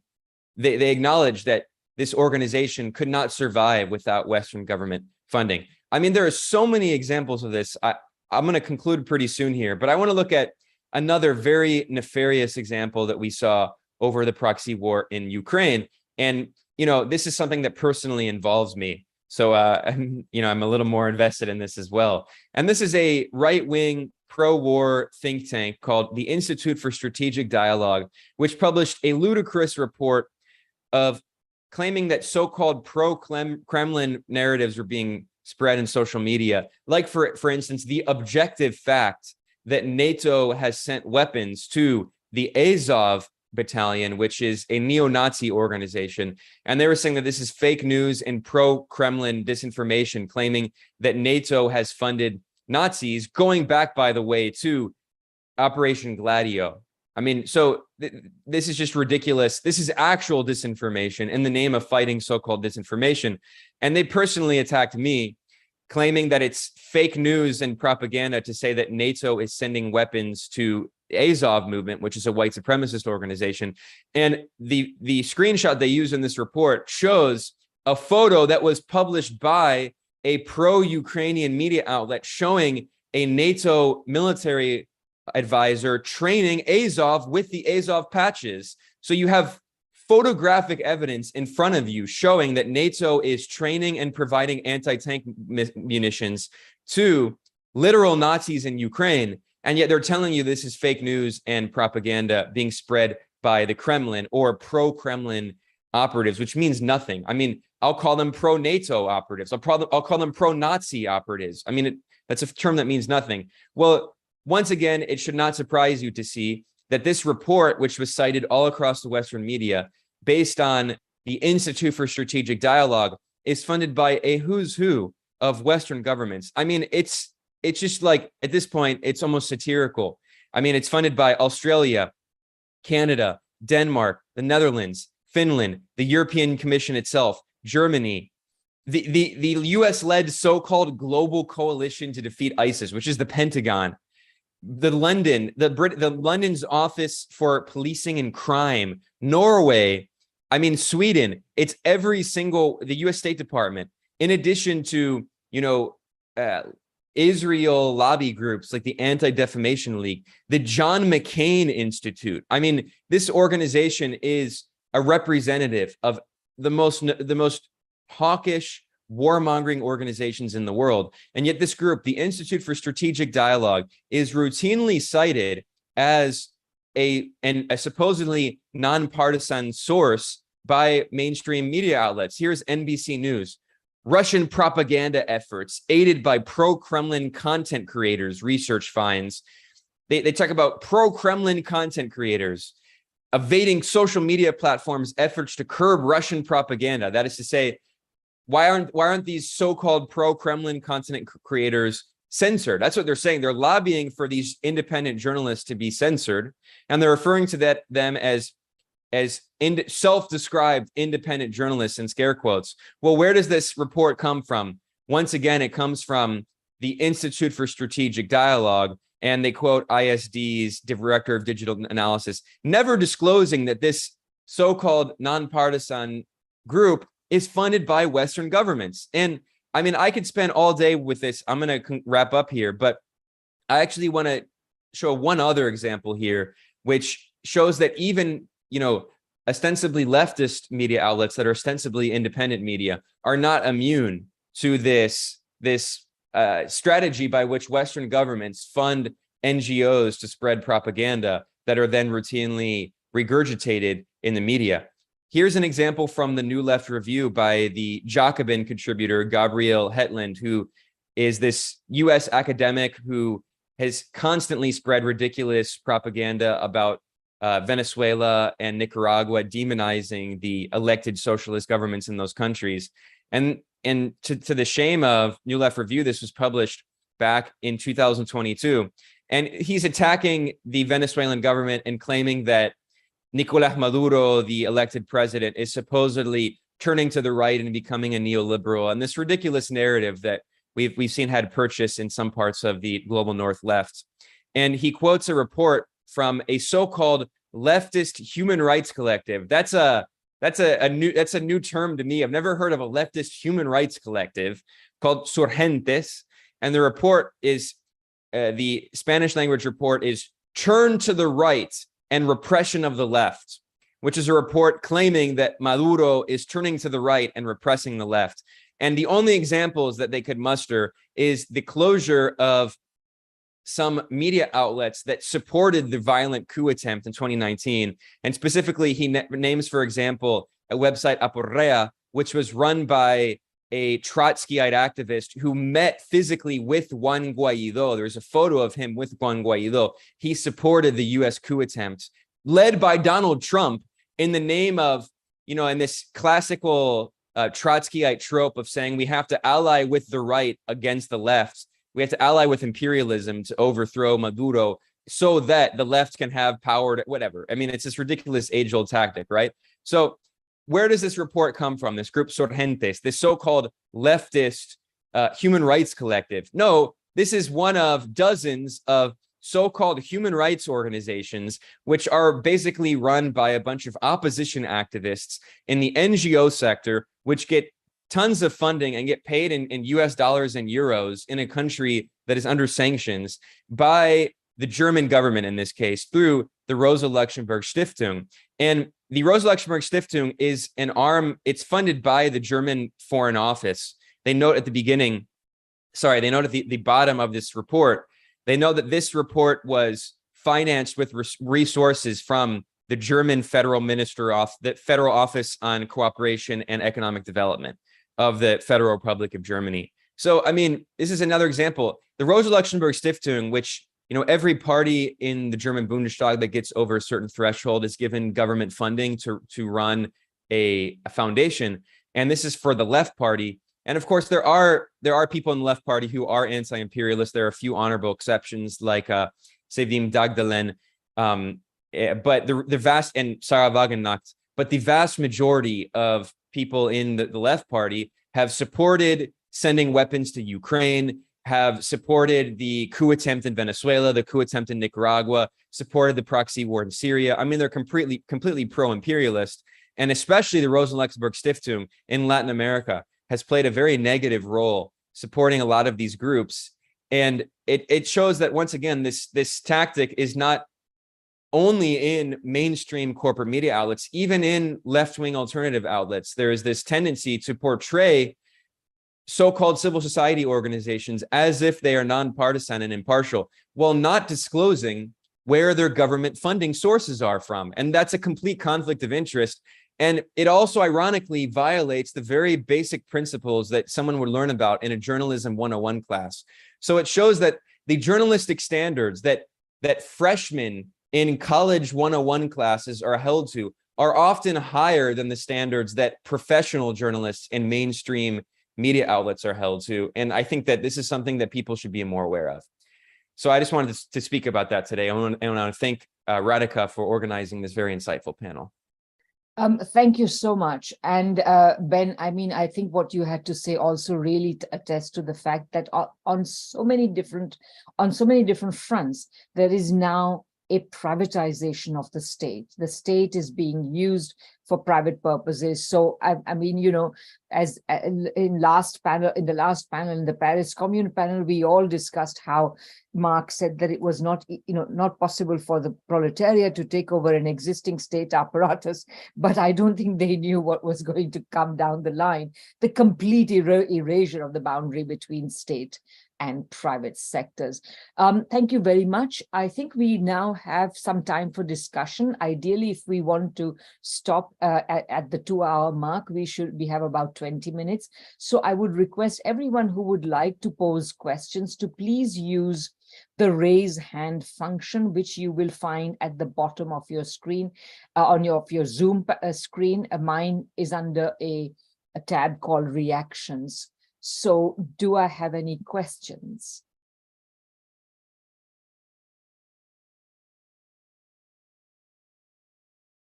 Anyone would like to pose questions, make comments? Kim and then Arnold, please go ahead.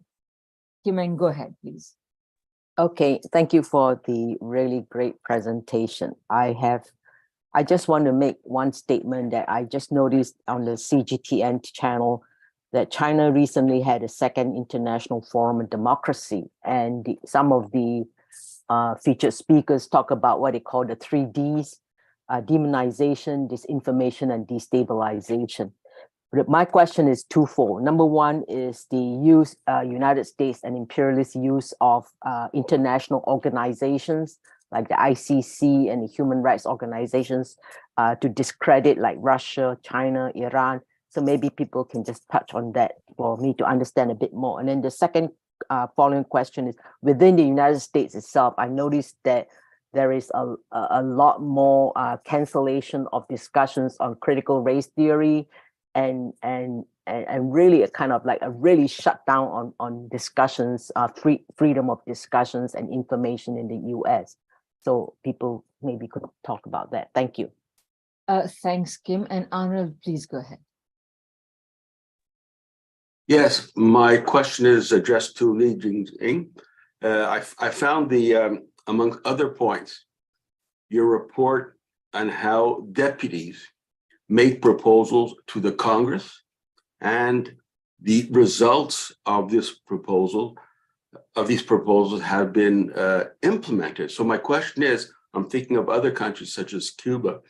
How do these deputies make the proposals? For example, do they do this beforehand to like sort of the secretariat of the Congress, giving them time to work out a response? Or do they do it during the Congress itself, which I think is possible because it extends over many days, and the Congress responds to these specific suggestions for changes or anything else that you may want to help us to shed light on how this very important input by the deputies representing their areas into the Congress. And I guess we'll take a third question from Alan, and then we will open it up for all the speakers. So go ahead, Alan.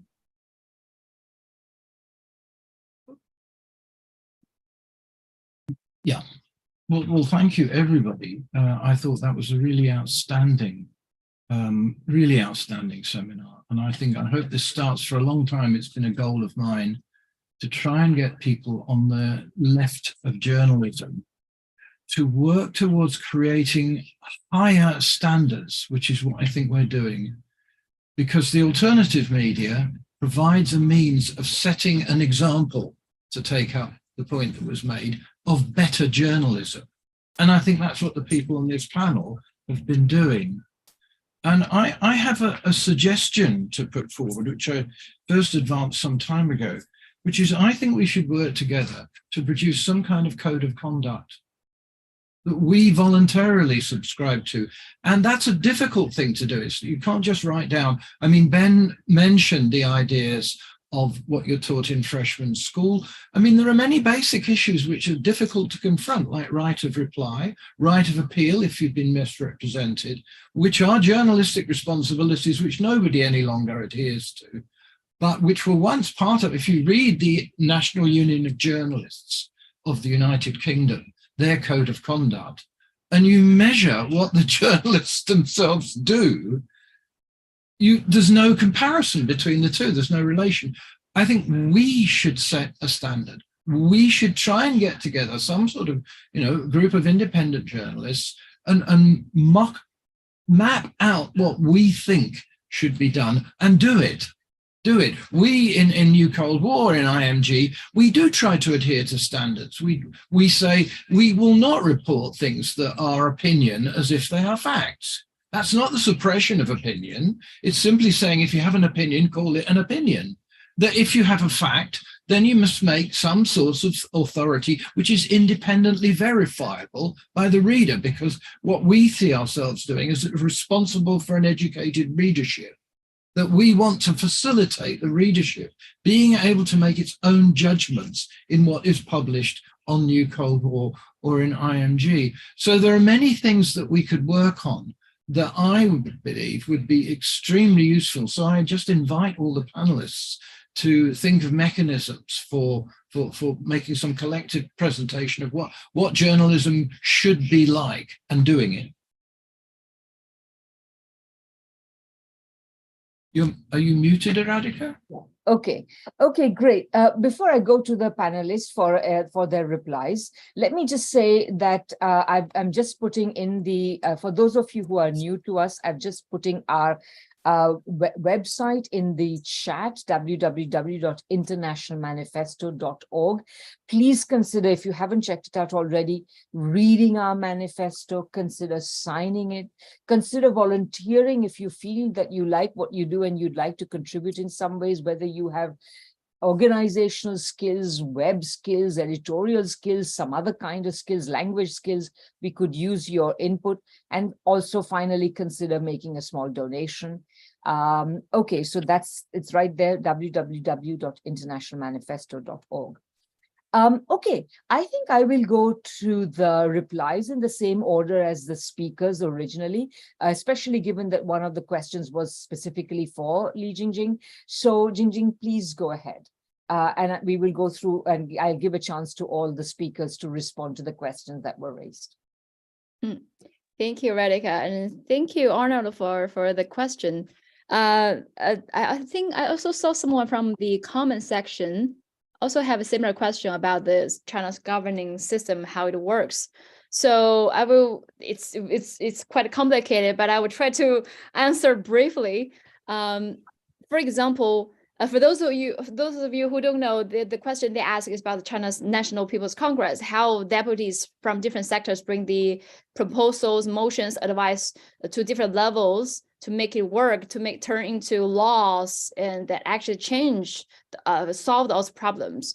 So there are different ways to, not different ways, on different levels. For the deputies, they can bring their motions and proposal advice to their respective levels. For example, you're a county deputy, you bring to the county People's Congress, city to the city People's Congress, and national deputy bring to their levels.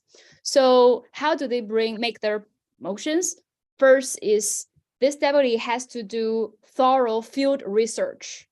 It cannot be something the deputy think, oh, this is a problem in our village. No, it has to be a thorough field research, talking to the villagers and write a thorough motions with what's the problem, how to solve it, what caused the problem, and bring this motion to be reviewed by their level of people's congresses. And it also has to be, in order to be get this motion be deliberated by their People's Congress, it has to be signed by a certain number of deputies at their level. And so for a city or county level, it has to be signed by at least 10 deputies.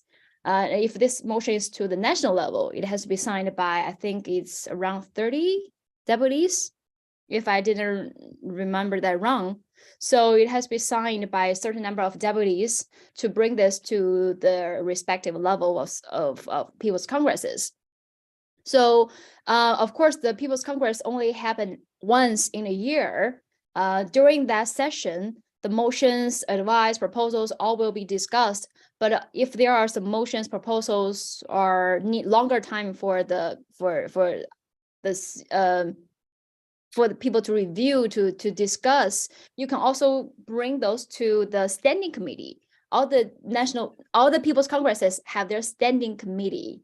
So, and also special committee focused on areas such as sports, entertainment, cultural, science. They all have their special committees. So they're handling all the works related to this when there are no sessions. But to get whether those proposals can be incorporated into the agenda of the conference still has to be discussed when there is session. But you can bring your motions to the standing committee. There are people dealing with that because most of the deputies working for Chinese government who has the power to legislate, to vote, to change the laws of China. Those people, most of the deputies are freelance workers. I mean, they have their own jobs. For example, farmers, they are singers or they're entrepreneurs. So they know their areas and those people the most. And actually this year, for example, there are 3,000 deputies to the National People's Congress. 400 are Actually, 400 to 500 actually come from grassroots, like they are farmers, they are frontline workers. So they have the closest connection to the mass, to the people, to the grassroots. So they know the problem in their respective regions, so they can bring their knowledge, the opinions to the national level. But the standing committee is the full-time deputies. They are dealing with the work with when there's no sessions. So that's the brief answers. I'm not sure whether I answered your questions. Okay, I think Arnold seems all right with that. I will next go to KJ. KJ, please go ahead.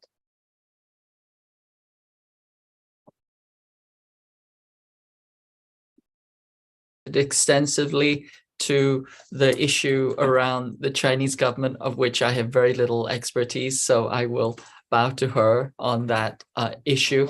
But I will say a few words about the International Criminal Court. Now, ostensibly, we do have an international order, but we have to understand that it is largely shaped, formed, and controlled by Western powers and interests. And probably the best example of this is the International Criminal Court.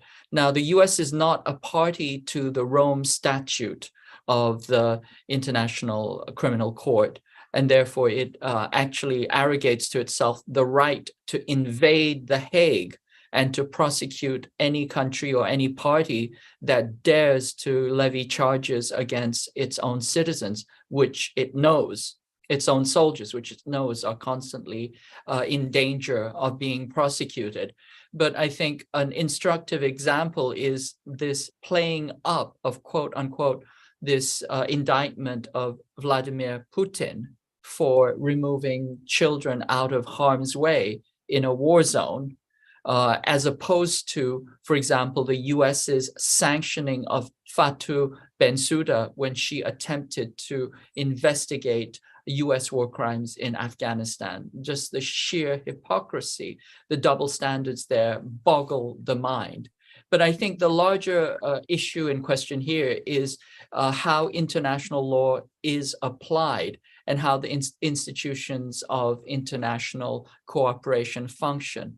And I think on this front, to a large extent, although they've been monopolized and controlled by the West, I think China's approach of a multipolar order, especially as delineated in its global security initiative, is actually very, very important. Now, just to go back a little bit to the theoretical framework, the Western approach to international relations, by and large, is characterized by realism. Realism is the idea that there is no overarching Leviathan or global order, and that countries are out for their own interests, and that you can never be secure or you can never know the intentions of other countries. And therefore, you are epistemically blind. Therefore, you have to hedge against risk. And therefore, the only logical approach to dealing with this is to seek to control or dominate. And this leads to a security dilemma, which can very often lead into war. And so this is the classical formulation of realism. The GSI is an attempt to break out or break through that, in the sense that it wants to strengthen the international institutions so that there really is some meaningful order within the system. And the second element of this is its notion of intersubjectivity, that it is, you have to understand security, not as a kind of autistic, individualistic thing that you assert over others, the way that a narcissist asserts their rights over other people, but that you have to understand security as a mutual, sustainable proposition based on mutual understandings and mutual knowledge. That breaks through this kind of epistemological gap and creates the foundation for a new order of international relations, which I think is actually very, very profound, very, very deep. I think it is it's an implementation of a more rational and just system towards international relations. Thanks, KJ. I guess we'll have Danny next. Sure. So I'll just comment on, there was a brief remark, I believe, about critical race theory and the suppression of free speech. My opinion about this issue is that when it comes to, if we're going to focus on the Western mainstream media, and we talk about the class interests that are embedded in this institution, there is what I think a competition that happens among the ruling elite within the media and information sphere.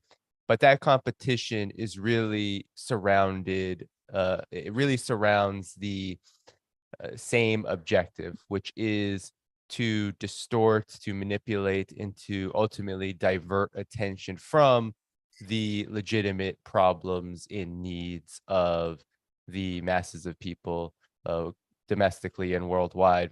And so the whole issue with critical race theory and really cancel culture, you can, I know Camila talked about Jordan Peterson, which I thought was a really great reference. When you think about all the various ways in which issues like free speech and critical race theory have been exploited, they all kind of point in the same direction, which is to create a narrative where a lot of the legitimate issues, let's say the distortion of history, the erasure of history around a real key fundamental points, like, for example, the enslavement of African people and the continued plight of Black people in the United States, all of this is ignored for what ultimately becomes some kind of partisan conflict within the ruling elite to figure out which is the best way in the realm of public relations to frame their propaganda war against the people. And so my opinion is that when it comes to the Western mainstream media, all of these issues are kind of ripe for the taking and to be exploited for these ends. And that's why you don't see really any legitimate opposition. You have, on the one hand, you might have some forces further to the right who decry critical race theory and identity politics and all of this. But then on the other hand, you'll have the more liberal corporate media kind of decry other kind of really niche issues and also exploit things like Russiagate for their own ends. So it really becomes kind of a partisan propaganda ploy to get our attention away from what really and truly does matter, which is the erasure of history, the erasure of things that Alan was talking about, these kind of standards that we need to have when we are analyzing the material reality, when we're analyzing history. We need to be looking at the facts. We need to be looking at what are the interests embedded in these facts, who is at conflict with who, and why. These are the things that are ignored, all for the sake of creating what is a partisan environment that ultimately all points to the benefit of the ruling elite. And so that's really where the suppression actually lies. So it is the independent journalists, it is those forces that actually try to get at the root of the problems, whether it's geopolitics, whether it's domestic politics, and whether it's their connection. That is who is suppressed in real terms. And that's actually who's oppressed. And that's what makes developments, for example, like the Twitter files, which have gotten a lot of attention, really interesting, because you even see that partisanship play out in developments like that, where you do not hear much about those on the left, or even those forces, for example, like some on this panel, who have been suppressed based on simply their employment with Chinese media outlets. That is, I think, what ultimately gets suppressed when the conversation and the narrative ends up in these very partisan, hyper-partisan narratives about cancel culture versus critical race theory versus free speech, etc. Great. Thanks, Danny. And I will go to Camila now. Okay, well, I just wanted to briefly respond to the comment that Alan made about, a proposal for coming together to address or form some sort of code of conduct or standards for reporting. And I think it's a really important conversation that I'm only beginning to really think about. And I did a really great interview yesterday with a writer in Nicaragua, which I'll be putting out this week for Kawsachun News. But he's made some really important points on this, which if I had transcribed it, and I haven't yet, I'd be able to better articulate. But one of the discussions we've been having about this sort of imperialist media onslaught against Nicaragua and all the hostility and aggression is part of the reason why it's able to exist, not only in the English, Anglo media, but also in Spanish and in Portuguese here in Brazil. It's just like all out, is because people have lost their footing. Journalists and even alternative media have lost the way. And it's because their methods from the very beginning have been flawed. They have been seeking the views and positions of the Nicaraguan opposition. And this applies to all countries and all unrest and all of these color revolutions and whatnot. But specifically in the case of Nicaragua, we have been disproportionately tuned into and only getting the views of one select, outlier faction of the Nicaraguan opposition that is aligned with the United States. And it's because we literally have not just the mainstream media, but alternative journalists and outlets that are, perpetuating these lies because they're not looking for verifiable information, which can be independently verified by readers, by viewers. And so there's this whole crisis right now. And it's, like I said, far beyond, unfortunately, the Anglo world. It's in the Spanish alternative left-wing media as well. It's so pervasive that people from leftist movements and parties and governments don't even have immediate access to the information we need regarding some of these different situations in the country. It's the same reason why some supposed leftists are supporting Ukraine right now, or at least in the initial stages of the Russian special military operation. So I think it's a very important suggestion, proposal that we look at. It's not something I've thought about extensively, but I do think that we need to be able to clean up our method and have a way of doing journalism in a way that is principled, but not only principled in terms of from an anti-imperialist ideological perspective, but in terms of just doing the work honestly, truthfully, transparently, and giving people the means to find this verifiable information from honest sources themselves. I think, giving people the means to find the information themselves, to navigate these issues independently is part of our responsibility, quite frankly. So thank you for the suggestion, Alan. That's great, Camila. I hope that maybe as part of the IMG's work, we can create a little cell of people like you all, panelists, and start having a discussion, make a draft, discuss it, and then maybe we'll have another webinar in which you all can present it and say why you chose to have these clauses and so on. It would be brilliant, I think. Okay, a final word, I think, to Ben. Ben, where are you? There you are.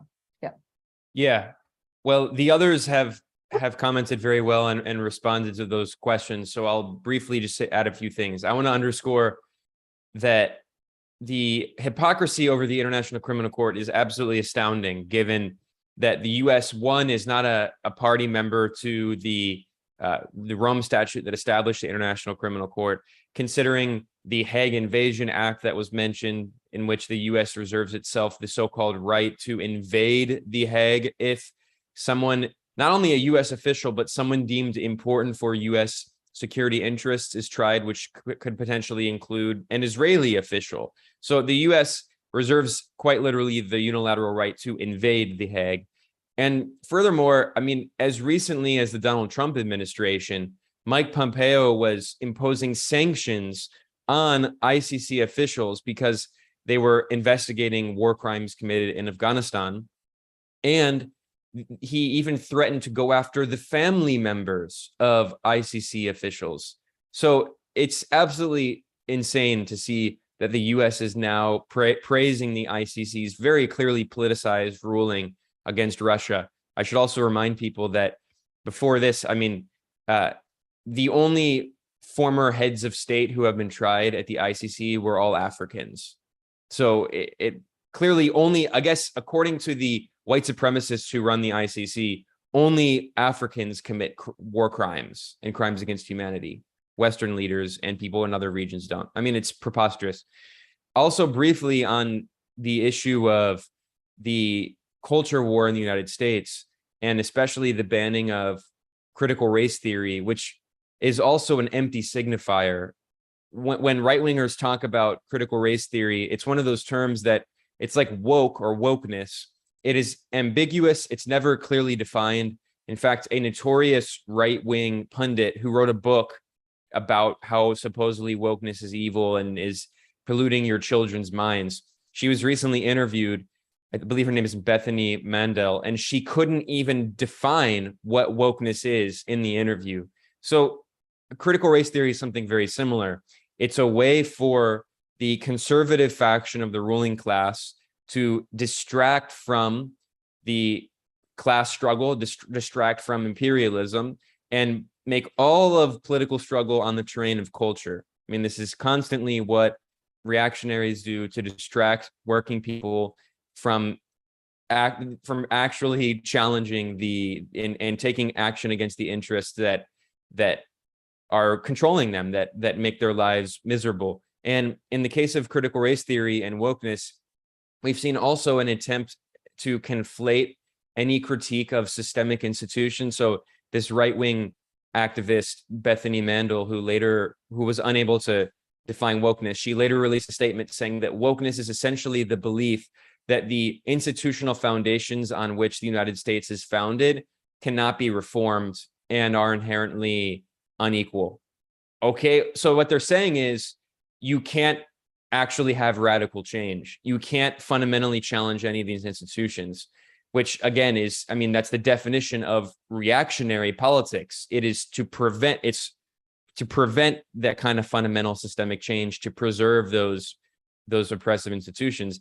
And it's deeply also ironic considering that there is this fixation on this narrative of freedom of speech.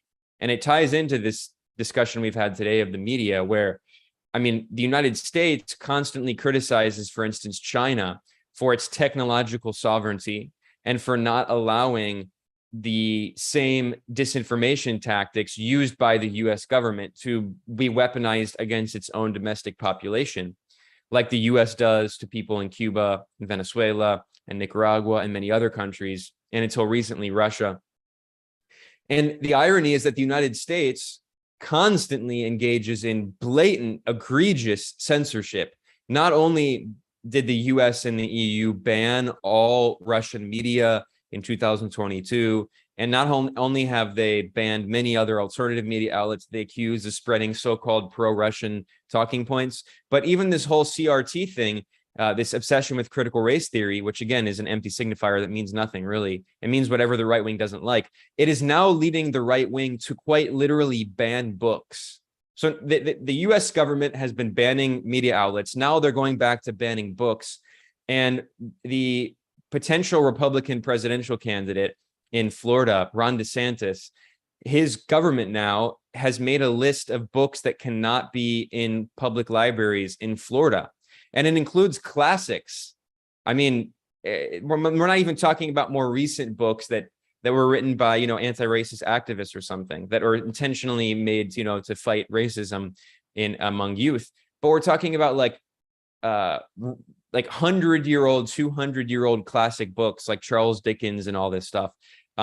So, I mean, ironically, they're the ones who constantly accuse liberals and the left, which are not the same thing, but to them, they consider them the same, of being censorial. But they're the ones who are quite literally trying to remove any reference to gay people in like classic literature, or any reference to like fighting against racism in classic literature. So, I mean, I don't know what else other to say than we're quite literally at the point where not only is the US government seizing the URLs that belong to media outlets like Press TV. If you go to presstv.com, it says this URL was seized by the Department of Justice.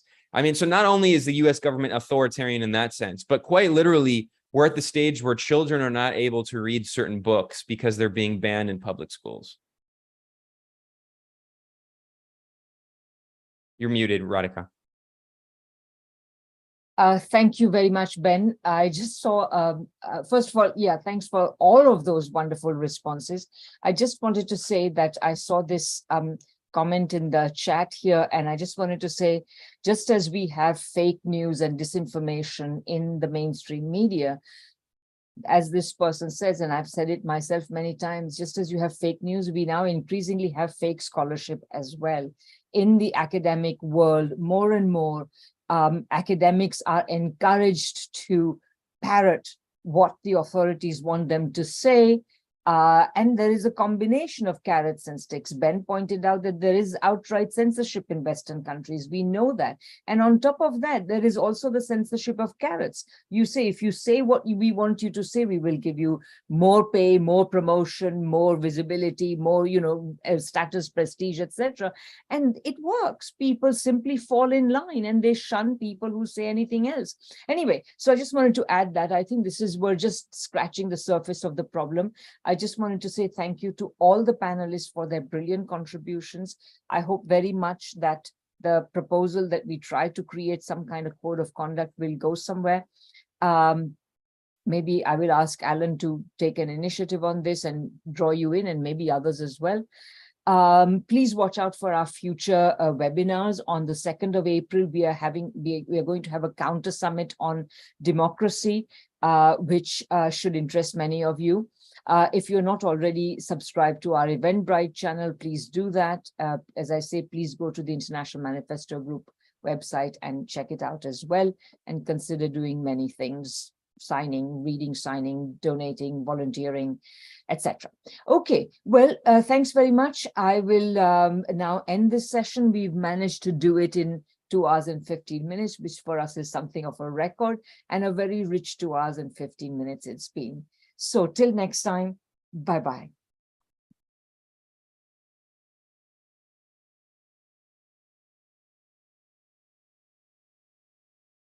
Thank you. Thank you. I'm just going to save the chat, so please feel free to leave. I'll save the chat and then leave. Thank you.